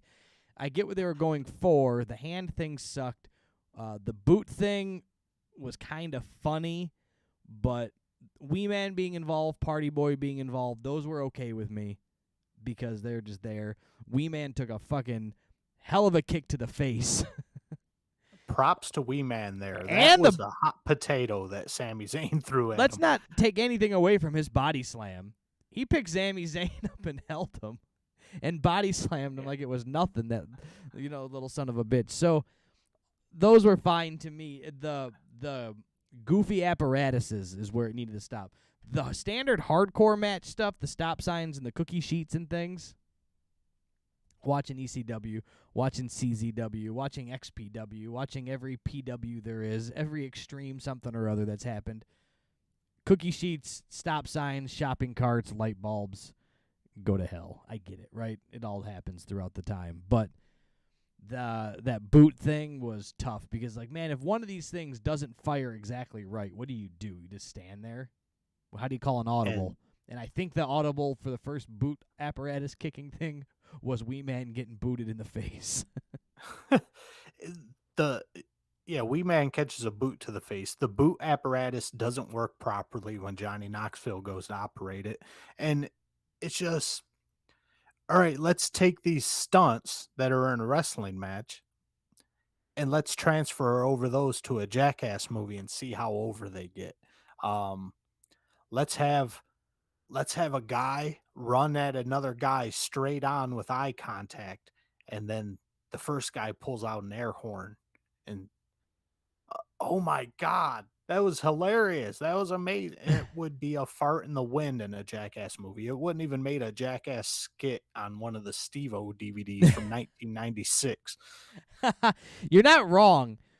Oh, and I forgot about the air horn thing. So you bring it back. That stunk. Like, if you just, I sat back and you just watch it. It was entertaining. It was campy. It was whatever. But taking away the realism of skits mixed with the what's supposed to be realism inside of wrestling, and the two didn't mesh well that way. If you laid it out that way, you ruined it for me, really, because I enjoyed this until you started to point out the skit thing and or the stunts from the Jackass skits being ruined as well. So, way to go, you ruined it for me. Yeah, it was just fake, fake, fake, fake, fake across the board. No matter what industry you looked at it from, it was just a cartoon, and I just feel like it took away from the show. And what did Johnny Knoxville really bring to the table as far as WrestleMania? Do you think that sold a whole bunch more Peacock subscriptions? having Johnny Knoxville on there. Maybe Mm, MTV and Jeff Tremaine paid a pretty penny to get Johnny Knoxville on WWE television. I genuinely curious what they brought to the table. my thought was is the little TMZ coverage they were getting from him being involved in it, that type of coverage. And I say TMZ not exactly as the brand, but that idea of Hollywood coverage, media talking about WrestleMania and Johnny Knoxville being involved. So I think that's what they were looking for, somebody from the outside to make some noise and bring it in. I think they might have been hoping for a little more underground swell of noise, in that Johnny Knoxville jackass way. But I think they forgot this isn't 1999 anymore. It's different. Yeah. It's Johnny Knoxville doing a prank. It was funny. I don't know if that's going to bring in a lot of outside eyes. I know they just put a movie out. It would have been different if the movie was launching, too, like this weekend or the weekend after. Or immediately just before or just after. But it's been out for like months. Or not months, a couple weeks. The shit's already on Paramount Plus. Yeah, I already watched it at home. So, yeah, and so basically what it boils down to is Johnny Knoxville can't wrestle. He don't have the Logan Paul or the Pat McAfee wrestling down, which he's 50-something years old, and been through hell. Half his body parts don't work, so you can't take that away from him. And then you got Sami Zayn who can't do stunts, so you're just faking everything, and I don't know. And then just one last thing is the giant mousetrap at the end. It just had no place. Drop an anvil on Sami Zayn and have him pinned under a fake anvil. Or how about at least everybody looks real? Everybody from the Jackass crew gets out and lays on top of him, and then Knoxville jumps from the top rope on all of them, and then pins him 1, 2, 3. But instead, Brian, we just get a giant mousetrap made out of PVC pipe and bungee cords, and when Knoxville struggles to get the trap to go off, and it does go off, it gets caught on his leg and just won't close. And you see it like bending because the bungee cord's pulling one side of the trap there. And they get Sami Zayn underneath it, and that's what holds Sami Zayn down. Yeah. Is a bungee cord and a PVC pipe. And that's what we're left with. That I'll give you was super bad on Jackass level and pro wrestling level. That the stupid mousetrap thing was terrible. I didn't like that before we spoke, but you've ruined everything else as well.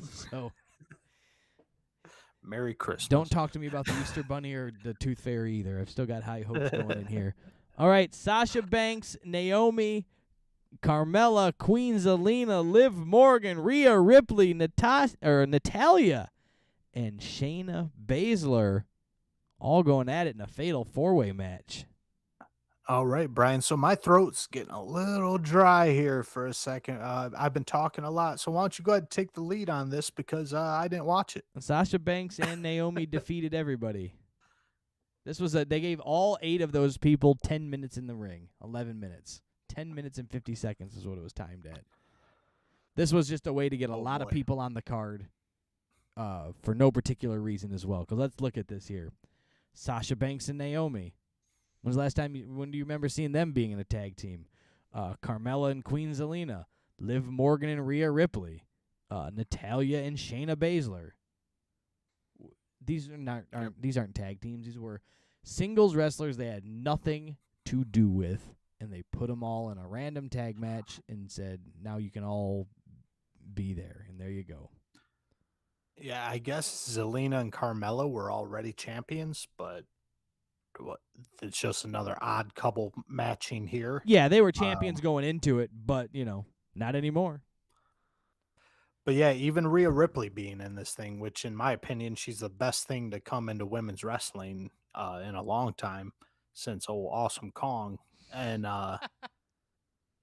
even with Rhea Ripley in this thing, decked out like a dominatrix, I still couldn't get into it. my finger was tapping that fast forward button for 10 minutes and 50 seconds. Yeah, see, I watched it live, so I just sat through it. But it happened, and I think we've spoken enough about it, because let's get into Edge taking on AJ Styles. All right. This thing, Brian, this was the most, for pure wrestling, this might have been the most solid match of the entire weekend. But I guess because of my lack of observing WWE content as of recently, I really wasn't following the storyline. So I really had no dog in the fight. I really didn't. I was just watching this for the wrestling aspect. The drama wasn't there for me. I didn't really care who won. I just watched this thing just to see what these two masters could do. Yeah, and I'll be honest with you, that was kind of how it was set up and sold, from what I'm gathering too, is, from the how I'm keeping up on the WWE programming these days, is Edge didn't have anybody to fight and kept looking for somebody to fight. And AJ Styles' music came on, and out he came and said, "I'll fight you at WrestleMania," and they got a match. And I'll bump my head on the sign on my way in and be bleeding as I'm walking down the ramp because I'm AJ Styles, damn it. I'm AJ Styles, and that's how I roll. Yeah, so I think a lot of people in most of this match was just sold on, fuck, it's Edge and AJ Styles. Yeah. How do you go wrong? This match had everything you needed for a 5-star match, a legitimate 5-star match. The pace, I saw some people online talking about it started out way too slow. I don't think so. I thought they had a great a great system going where they would do a couple fast high flying moves, high impact moves for a minute and keep the pace going really quick, and then they'd slow it down. Sure. And these guys are both in their 40s here, so it made sense to do it on their aspect too, rather than just ring psychology. But I thought the pace was great, the speeding up, slowing down, the moves they're hitting each other with were just solid. Um, Obviously, these guys been doing this shit for a long time and they're masters at their craft, but they're working these moves and they look like they're killing each other. And these guys should teach a class. These guys should teach a class. They probably do. They might get called into NXT every now and then and say, "Hey, listen to these two knuckleheads speak." Yeah, give me Professor AJ on a selling class. The way he sold his ribs, I couldn't tell you to this day if he actually cracked a rib or two, because he sold the shit out of those ribs. They still might hurt. I don't know. And Edge is great. Edge has been one of my favorites since day one, since he was a mid-carder in the Brood. Like, I was all about Edge and his pleather coat and "You Think You Know Me" and coming through the crowd. Like, I was an Edge maniac from way back. But I just think that he can do it all, and he just does it right and just takes his time and tells a great story in the ring. And these guys just, like, I don't really know, like, what more to say about it. It was just a good wrestling match. Yeah, I'm just going to point out a couple highlights of this one. AJ Styles missed his first attempt at the springboard 450 splash here and landing right on Edge's knees. That couldn't have been any cleaner if you designed it in CGI. That spot was dead on, and that was the beginning of AJ selling his ribs and Edge working those ribs. And that, even in an abdominal stretch, it's the little things. You're in an abdominal stretch and you're taking your free hand and digging your knuckles into this guy's broken ribs or bruised ribs or whatever. And that's what these guys do. They paint every detail in the picture. Every detail, every angle, it was all thought of and pretty well done. I don't know if I would put it all the way up to like one of the best matches of the whole thing, but this was very good. This is a very good match. It was something great and like palate cleansing to come off of a Bobby Lashley, Johnny Knoxville, and a women's fatal 4-way match. we went into a deep lull. And let's be honest, we opened it up with RK Bro and the Street Profits nonsense. So far, this is like the best thing of the night. Right. And that's possibly while I'm putting this match on a pedestal.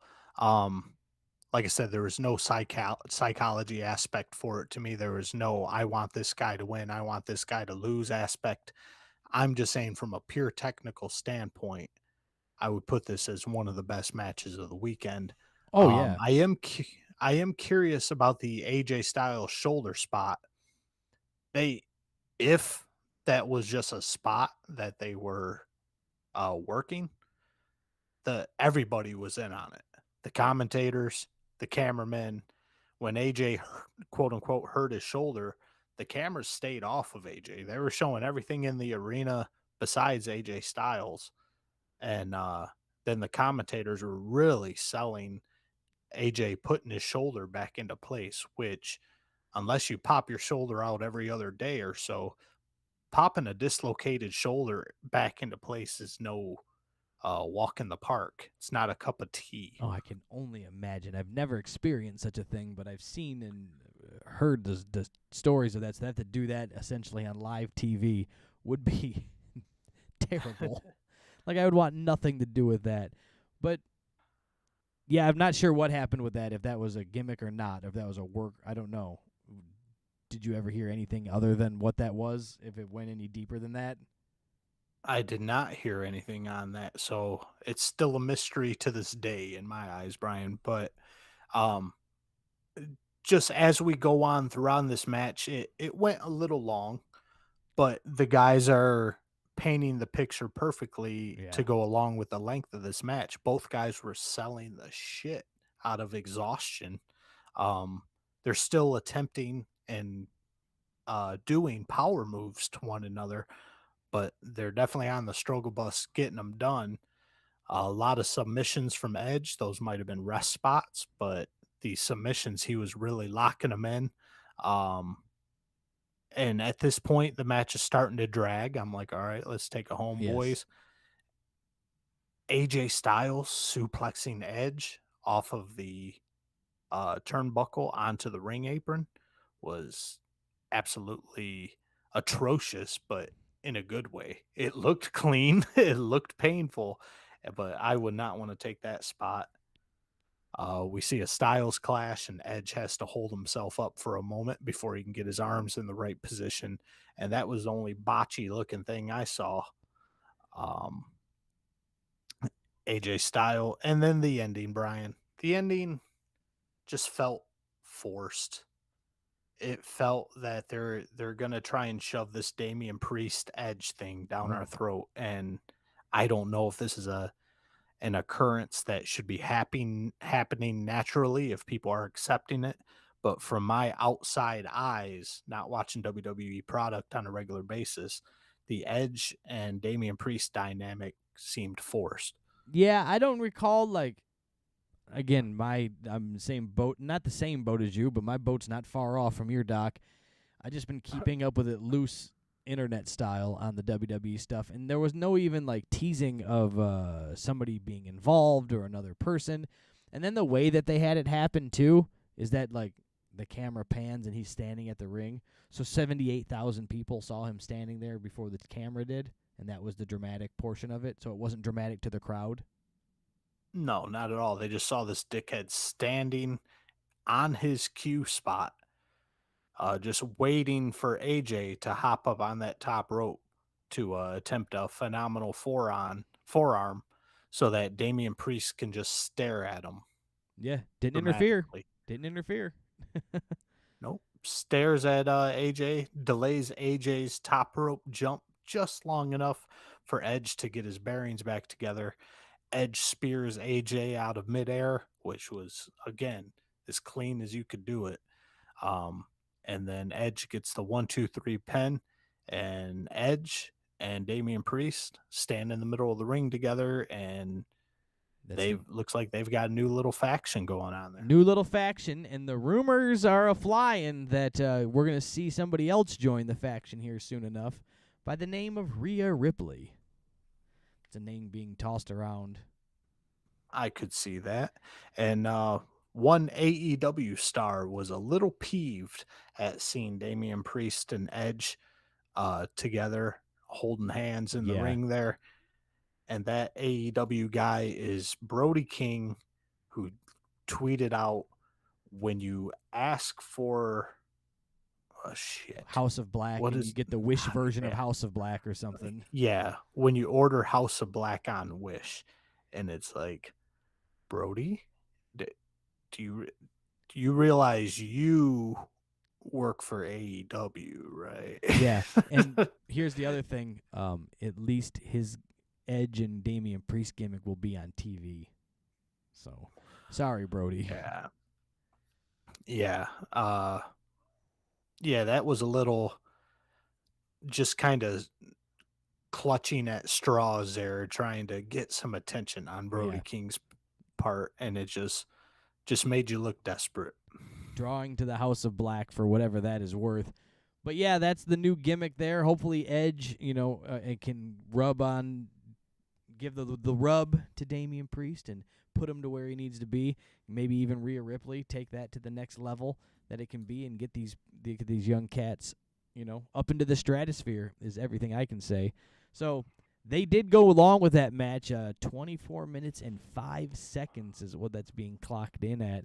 So you had the opening match, RK Bro and the such, 11:30. You had Bobby Lashley's match at 6.5. You had the Knoxville deal going down at 14:25, and then the 8-woman tag there going down at 10 minutes and 50 seconds. So far, this is almost as long as the first half of the show. Yeah, and it felt like it. Just towards the end, like I said, these guys were working great, but it dragged a little long. And then And it was the longest match of the night. There was no question about that, because as we move on to the matches here, Sheamus and Ridge Holland taking on the New Day for 1:40. So go ahead, we got that going for you. oh boy, and this match, I feel bad for the New Day, Brian.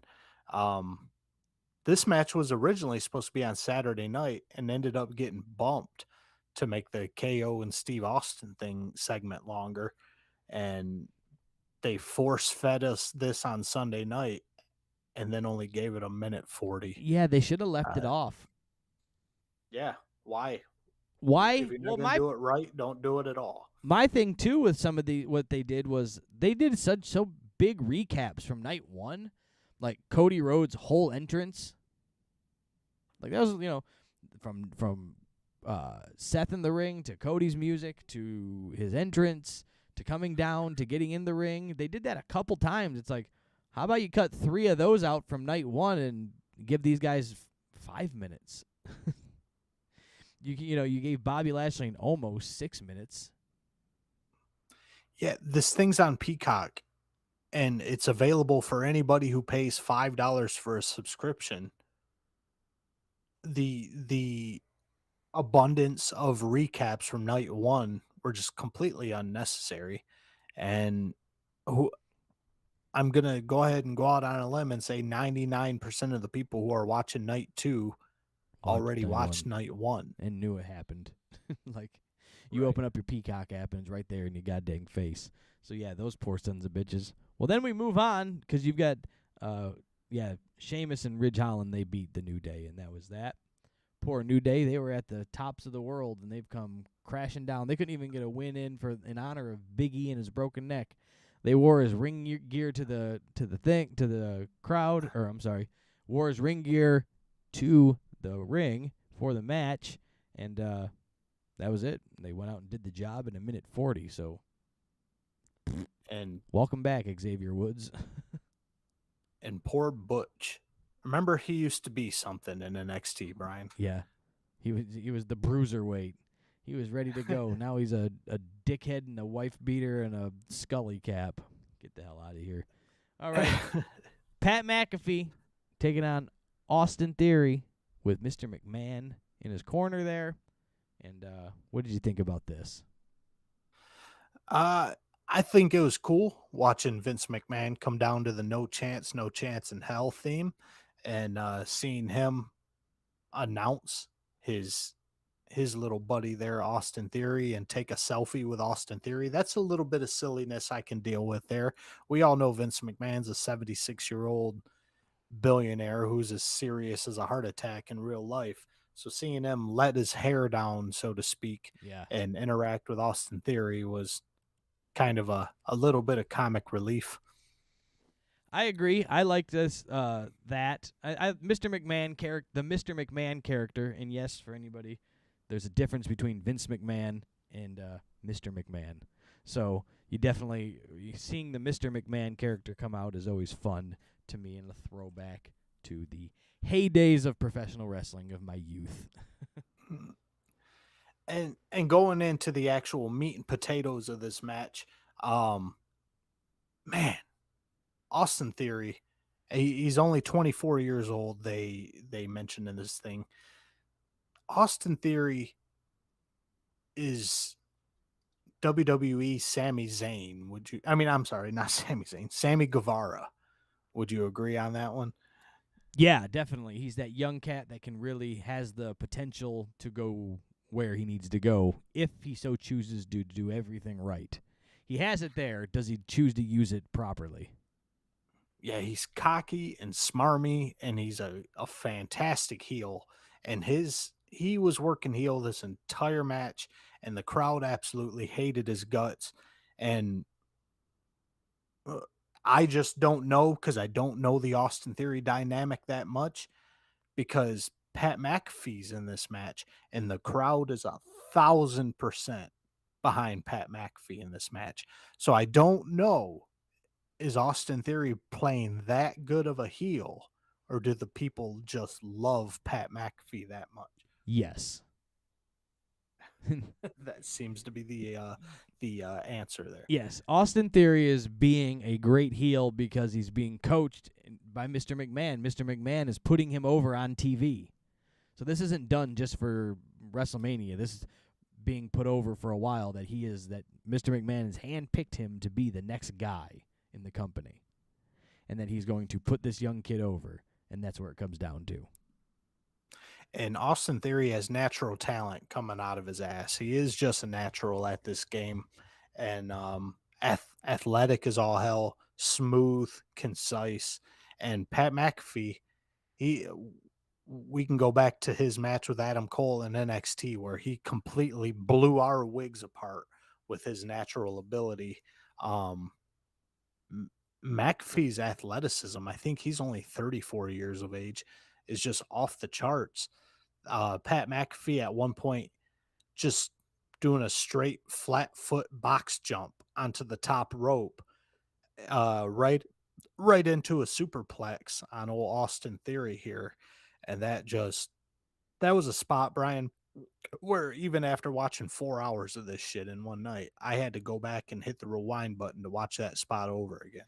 Yeah, this was, Pat McAfee's great, man. He's a good entertainer. He's a good athlete, and he's over with the crowd like Rover. There ain't no question there. They eat it up. And Austin Theory's great at being the heel, and then getting the rub from Mr. McMahon to really be the heel. You've got all the working parts of this thing going on just perfectly, and Pat's, I wouldn't say a well-seasoned wrestler by any means, but he got in there and he did pro wrestling to his ability, and that's all you needed to do. He stayed in his lane. He didn't try to take it to the next level of amazing, Ricky Steamboat, Randy Savage. He just said, let's have a Pat McAfee, Austin Theory match, and then essentially keep it short and sweet, do what we do, and get out, and looked great. Yeah. Stayed in his lane. That's the phrase you used, and that was perfect and on point. He knows what his limits are, and he stays within those limits and executes those moves that he can do, with the athleticism just turned up to 11. So McAfee ends up reversing a downtown Julie Brown from Austin Theory here and gets the roll-up pin, and McAfee gets his WrestleMania win.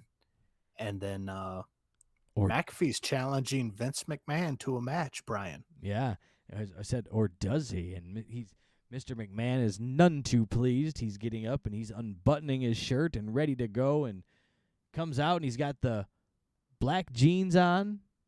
The black wife beater looks very similar to the times that he's taken on Stone Cold Steve Austin, or the times that he's taken on Shawn Michaels, times that he's taken on Triple H or Ric Flair. He looked like Mr. McMahon in the ring. Now, he's aged. He's not quite the steroid-injected fool that he used to be. But nonetheless, for these age, he still looked in pretty good shape. He ain't taking nothing away from old Vinnie Mac. He's still the guy. Looked like he had a little plastic. Definitely see the plastic surgery on the face, though, compared to the body, right?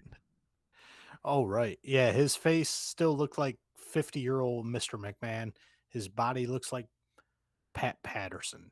I don't know if it was that bad. Now. Pat Patterson Oh. now. But I felt bad for Pat McAfee in this. Sure, he's having the night of his life. He's damn near main event in WrestleMania, the match before the main event, and he's getting in the ring with Vince McMahon, which not too many people in the entire business get to do. But McAfee has to sell these weak ass clotheslines and throw himself into Vince's arm and sell his ass off. Um, Vince with these kicks, I understand they were just taunting kicks, the Orange Cassidy kicks almost, if you will. And then just to get more heel heat going on here, Austin Theory ends up pulling out McAfee's feet from under him, yanking him against the ring post, crotching him, if you will. Mr. McMahon gets more heat with the football, kicks the football right into McAfee's injured ribs, and Mr. McMahon gets the pin, the 1-2-3 on Pat McAfee here. And then for some reason, Austin Theory's music hits, and Vince reacts like a fucking tiger jumped out of a cage. The timing was off. Austin Theory's music hits, not Stone Cold Steve Austin's music. And Vince sold it like he saw a ghost. He when did. his own boy's music came on. Yeah, and then Stone Cold's music hit, and then he double overreacted that time. So Stone Cold comes out and hits a stunner on Austin Theory here after Vince points out, no, he's your guy. Go ahead and kick his ass. Me and you, Austin, me and you, Steve, we're pals.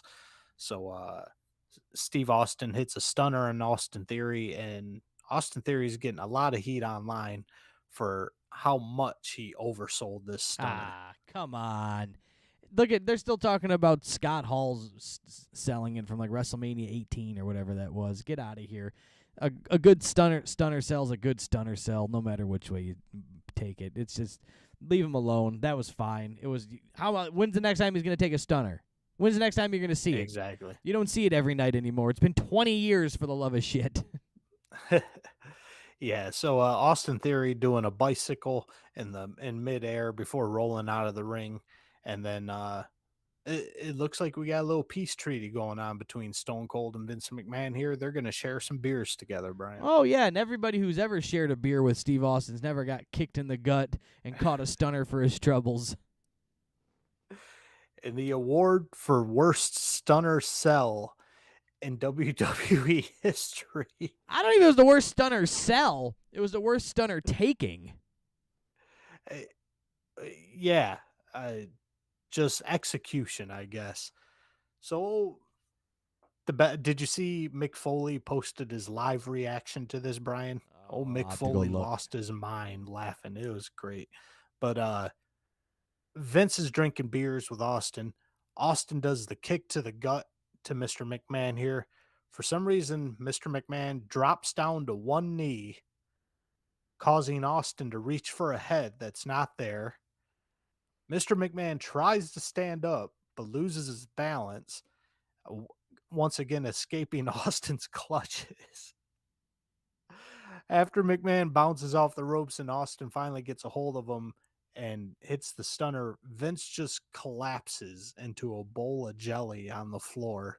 Knees, legs come out from under him, and he and Austin just fall into a heap a pile of dirty laundry is what it looked like, and Austin is just laughing his ass The off. only thing that made the whole thing worth it was seeing Stone Cold Steve Austin laughing his ass off and just said, fuck it. And drank some more beers, called for his beers, pointed at the audience, didn't know what was going on there, drank some more beers, pointed back to the audience and was given the come here, and called his brother in the ring there at some point. I didn't know people have brothers and sisters. You just didn't know there was a fucking Bill Austin out there, right? Was that after the McAfee? That might have spot? been. It might have been after that. So yeah, then he calls in Pat McAfee. They're gonna share a beer because again, everybody who shared a beer with Steve this weekend is had a hell of a time. It almost looked like McAfee was going to get away with it, though. McAfee was just going to get to share some beers because Austin handed him a couple beers, told him to get up on the corner and show off. And that's not how the night ended for old Pat McAfee here. He gets a kick to the gut. He catches a stunner, stands straight up, head in the air, spits his beer in the air, and just falls back like a redwood, flat back on the mat here. I thought McAfee's cell was fantastic. Sure, I and thought it was perfect. Then the post cell was even great too. While Austin was celebrating in the ring, that's when he called his brother in. I thought he was going to stun somebody else. I'm like, okay, this is getting a little long in the tooth here. But he called in somebody. It was his brother. They celebrated. They hugged. Yay, yay, yay. And they cut to McAfee on the outside, and he's just chugging a beer while laying on the ground. Like he's like stiff as a board and just mouth open and pouring a beer in his mouth, which that was pretty humorous to me. Yeah, it was a good time for the Austin and company here. Yeah. And speaking of brothers, Brian, give me a moment here. Let's see what this guy's name is. Randy Orton's brother is now a stand-up comedian. Oh, Randall Orton, huh? What? This is it Bob Robert? So let's see here. Did I favorite it or did I just Cowboy Bob Odenkirk? Oh boy. The anticipation is killing me. Oh, here it is right here. So his name is Nathan Orton. Old Nate Orton. And Nathan Orton is looks like he's doing spots at Caroline's in New York City there. And from his TikTok videos, his entire gimmick, Brian, his entire shtick as a stand-up comedian is being Bob Orton's son. Does he talk about having a cast on his arm for 37 years? A joke that made it to the TikTok. You know, the stand-up comedians put, some of their best bits on TikTok is Nathan Orton here says, you know what the best part of having a professional wrestler as a father was? Is he didn't really hit me. I mean, it's kind of funny. Yeah, you get air through the nose kind of laugh. Like, yeah. I mean, it wasn't prior, Yeah. So I don't know. We'll see how Nathan goes, but poor guy has to live in his dad's shadow, has to live in his brother's shadow. Randy Orton, one of the most celebrated wrestlers. I was going to say, I think he has to live in his dad's shadow, who's living in his son Randy Orton's shadow, who is his other son's living over there. Well, we've gone through. I mean, night 2 has just been a stink fest when you really sit back and look at it again. And then you've got, so Pat McAfee's match looked like $1 million right there after that Sheamus Ridge Holland nonsense with the New Day. And then you've got Roman Reigns taking on Brock Lesnar for the winner takes all unification, undisputed championship, whatever they want to call it. They're calling it the unification because then they can say this is the first unification. Not the undisputed when they put the titles together back in WrestleMania 17 or whatever it was. Right, I was confused on that aspect too. So yeah, this is the first unification. Or WrestleMania 19 when they had the undisputed or whatever it was. Nonetheless, they changed the name so it can be the first time it's ever been done. Roman Reigns is being introduced. Paul Heyman yanks the mic away. He introduces him in only the ways that Paul Heyman can introduce Roman Reigns, the reigning, defending Roman Reigns. Now the ring announcer is going to introduce Brock. Now this is where normally Paul takes the mic and does it for Brock, right? I was thinking he might do that, and you might see a double intro thing from Paul. But no. Yeah, seeing as how Paul kind of gave the nod to Brock before he announced Brock. Right. Before he announced Roman So I Reigns. thought you might see a little fun out of it, but you didn't. You saw even more fun because Brock took the mic and did his own introduction and did pretty well for being a Brock Lesnar non-talking kind of guy, that Brock Lesnar is.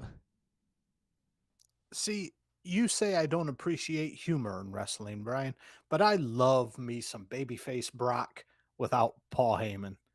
Paul Heyman, believe me, as of getting Brock Lesnar over as a monster, which is pretty easy, the beast incarnate, Paul Heyman, je ne sais quoi. He's got what it takes to get Brock over. But happy babyface Brock who does his own talking, I love him.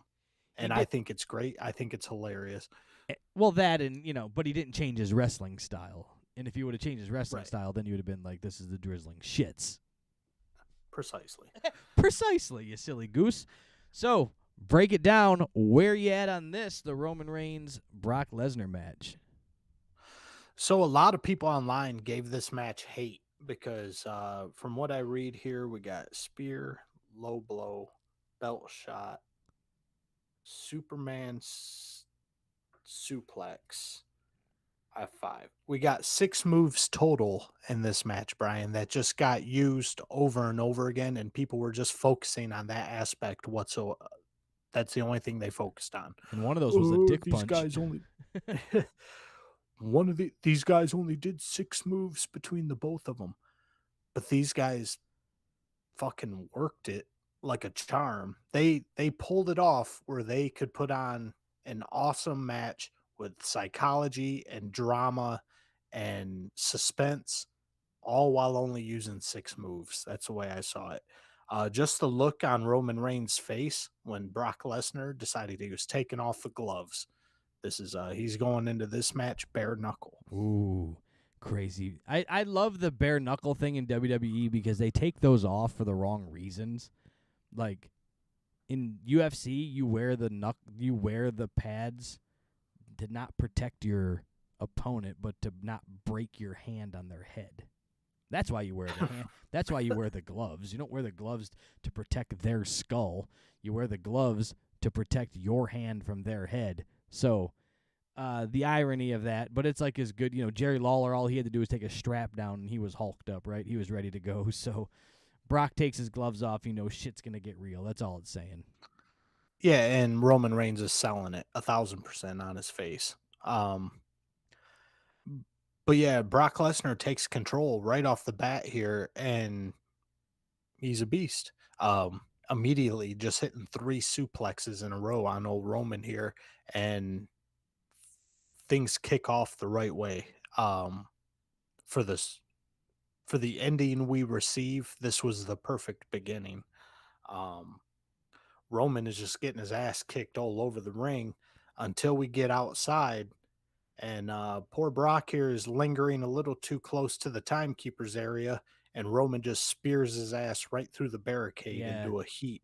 And that visual was just sick. They've really mastered the art of that timekeeper's area exploding and grenading itself right up and giving a good visual. I mean, they've really got that down to a science with somebody who can really hit a spear or a big power move to blow through that. So, I commend you. If you're going to do it well. And they did. And what the funny thing is that's the first time it blew up all weekend. They didn't even save that just for Sunday. Who would have thunk it? Maybe we should save this for the big match. That way it's not just a fart in the wind. Right. It's an amazing idea that nobody's ever thought of. So Brock barely beats the 10 count getting back into the ring, and that left a little confusion with me. The titles don't change hands on countouts, Brian. So take a knee, guy. You think I would have just took a knee at that point? Walked out with my title still. Don't got 2, I got 1. Fuck off, Jack. So Brock gets back in the ring, catches a Roman Reigns spear, and then we just get a slew of suplexes and Superman punches amongst one another. And that leads into Brock Lesnar finally getting his F5 in for a near fall. And then we're just back to more spears, Brian. So this time, here's my question for you as we're breaking this down. I know you're not the biggest fan of finishing moves and kickouts, but did they handle this right for you? Because there was some Superman punches and spears. There was F5s, and the match went 12 minutes. so You know what I'm saying? There was those moves earlier in the match, and, it went a full match. So this kind of goes back to when you and I were talking about Cody Rhodes here. The Roman Reigns, the 6'3", 265, the Brock Lesnar's 6'3", 285, and their intensity and their look, you can buy them taking a couple F5s, a couple Superman punches, a couple spears, and still being able to kick out. But if I was watching this match and you subbed in Cody Rhodes and he took 59, or he took More three than or one four F5s. spears, like 3 or 4 spears and 3 Superman punches from Roman Reigns, and Cody Rhodes kicked out, I'd fucking throw my remote right through the TV. Touche. I understand what you're saying there. Yes, these two big behemoths, you're hitting power with power. So, a semi-truck crashing into a brick wall and the brick wall not breaking, you go, well, that's a brick wall. Or you know what I'm saying? These two things are going to not always, crumble for each other, which is because you're equal forces hitting each other, not F5s on Orange Cassidy. Would you say, Brian, that it's the unstoppable force meeting the immovable object? I would say that. I think that's a good statement to say. Yeah, so these guys they're presented as superhuman, more than human, Brock Lesnar and Roman Reigns, and that's why this shit is believable. They're monsters. They're absolute behemoths. So yeah, Roman Reigns kicks out of that F5, and then Lesnar is pushed into the corner, and the poor referee is trapped between the turnbuckle and Brock Lesnar, and Roman Reigns lays in a spear, and we get our second ref spot of the night right here, Brian. I'm over ref spots. I'm over ref spots. So over them. And this kind of plays into what we just talked about. So no timekeeper area exploded all weekend before this match, and it was a holy shit moment. This is our second ref bump of the night, which plays into the ending of the match, and it just kind of fell flat. Yeah. I'm over ref spots in any company, anything. Just professional wrestling in general needs to leave the ref spot alone for a long time, and I'd be just happy. And right here we see the logical ending of the match where it would end in any normal booking of a match. After the ref is knocked out, Roman Reigns hits Brock Lesnar with a low blow. Paul Heyman hands in the championship belt. Brock Lesnar catches the belt clean right across the face. Ref comes back too. Perfect timing on that one. And Brock Lesnar kicks out at 2. And that would have been a great ending for Roman to win right there. But they kept this thing going. Lesnar is selling his ass off at this point. He's selling his back. He's selling his ribs. He is covered in sweat. And they're keeping this thing going. And it's still got you pulled in and emotionally involved 100% at this point, at least in my opinion. Yeah. They did a good job. I just didn't know. My problem kind of with this match and digesting it is thinking past this match and what they do either way. What do you do with Brock? What does Roman Reigns do if Brock wins? What does Brock do if Roman Reigns wins? And I couldn't see a clear path for me. So I was on either aspect of the story. Well, what I saw was more Roman Reigns of being Roman Reigns, but what happens if he loses? What does he do? What does Brock do? With that, it just was a unclear path of what the next steps were going to be laid out there. But maybe that's how they wanted it, that it was not as cut and dry, that this is going to be the next couple months laid out after that. So that was the only problem I had for drawing me into it. It was like I was torn on what was going to happen for the winner or the loser, you know. So Right. Yeah, I'm with you on that one. If you were thinking too far ahead, um, trying to almost fantasy book out of this, it was kind of a confusing aspect. yeah, But Brock Lesnar takes another spear from Roman Reigns, but turns this one into a Kimura lock, and that was pretty dope. this was our second shoulder spot of the night here, where um, Brock was laying that Kimura in. You saw his face turning beet red. Um, you saw Roman Reigns' arm twisted like no person's arm should ever be twisted. And after Paul Heyman pushes the bottom rope towards Roman so he can get the rope break, You hear we clear hear as day. Roman, yeah, it's out, it's out. He's telling Paul Heyman his shoulder is out of socket. Yeah, clear as day. You hear him hollering it like it's out, it's out, it's out. It was right there. Like, was it a work or not? I don't know. But man, if it was a work, they worked it great. Brock sold it. Brock sold that he had it locked in, that he was trying to break his goddamn arm off, and Roman was selling very well that he was getting his arm broken off. So, with that being said, it was, I almost think that he was injured a little bit. I'm believing that he was actually, it had been shot on, and that shit hurt a little bit. Yeah, and there was speculation at one point that Roman didn't really pop his shoulder out of socket. A lot of people were saying online that he actually tore his tricep or tore his bicep. The photos that were kind of floating around online looked like it had rolled up and there was discoloration and everything, but I didn't really see it upon my inspection of the match, so I don't know. But that would have sucked if they went through with this Roman Reigns victory in this match, and then it turns out Roman really tore his bicep. Yeah, he's gonna have to vacate the title, and they got to have some tournament, and Brock wins it anyways later. Yeah. And the ending just seemed rushed, which made me question this injury even more if it was legit.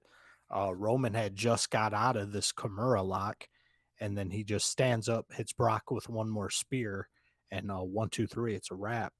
And Brock's just down for the count. He sold the shit out of that last spear and laid in the middle of the ring for an eternity. Yeah, Brock is great for his selling. Like, he'll just lay there. He'll just take the pin. He don't care. As long as he gets his check, that's all he really cares about at the end of the day. You do see Roman Reigns grab the top rope after the match in his celebration time and, like, yank it back. What looks like he's putting his shoulder back into place. The commentators mention it, saying, did he just put his shoulder back into place right here on TV? Then he goes to raise his arms over his head with the title, and he's wincing in pain. Again, if he's selling it, he's selling amazingly all the way to the end. So it makes me think about a lot of what I shit on Roman Reigns about for the years, that he took that story all the way to the end, or he just really hurt his arm. Yeah, it's really a coin flip at this point. But either way, Roman Reigns is your unified WWE Universal Undisputed Champion, and Brock Lesnar gets to go back up to Manitoba or Alberta or wherever the hell he hangs out and take a bit of a vacation until he decides he needs more money. Yeah, go back, and a couple months later, they put the Giant on the shelf for a little bit, and he'll be back. He'll be back on TV soon enough. He's just going to go home and learn a new hold. He'll be back in probably 2 or 3 months. You know, what's the next big pay-per-view coming up? Which is Wrestlemania, and then you've got like that Backlash thing. He ain't going to be back for that shit. So he'll be back for your, maybe SummerSlam. SummerSlam, maybe a Money in the Bank. Looking to get in there and win the title. Depends, though. If Roman's really hurt, they might be calling him back early. Yeah. So only time will tell. We'll see what's going on with this whole Lesnar Reigns situation. Yeah, well, speaking of Time will tell. Time will tell us that it's time to wrap this thing up. That was the both nights, 8 hours of WrestleMania wrapped up in just over 2. So, hey, man, we were doing pretty good there. Tried to trim the fat, maybe where they should have. Personally, I still stand with the fact that they should have combined the best of these 2 nights into one big night and moved on with it. They need to stop the 2-night thing because you tire yourself out and you tire the crowd out, and it just exhausts everybody. So throw NXT, throw something on Saturday night. I say still make it your long wrestling weekend, but just let's change it a little bit around and focus on WrestleMania being top to bottom, top tier. That's what I got to say about that. Join us on YouTube. Join us on TikTok, social media, across the board, Facebook, Instagram, etc., and so on. And Eric, what do you got to say for us? Well, I think that about does it for us, Brian. So for you, Brian, for the resident snooze and pitbull Stella Marie, and for myself, all I have to say is hooty hoo, we out the gates.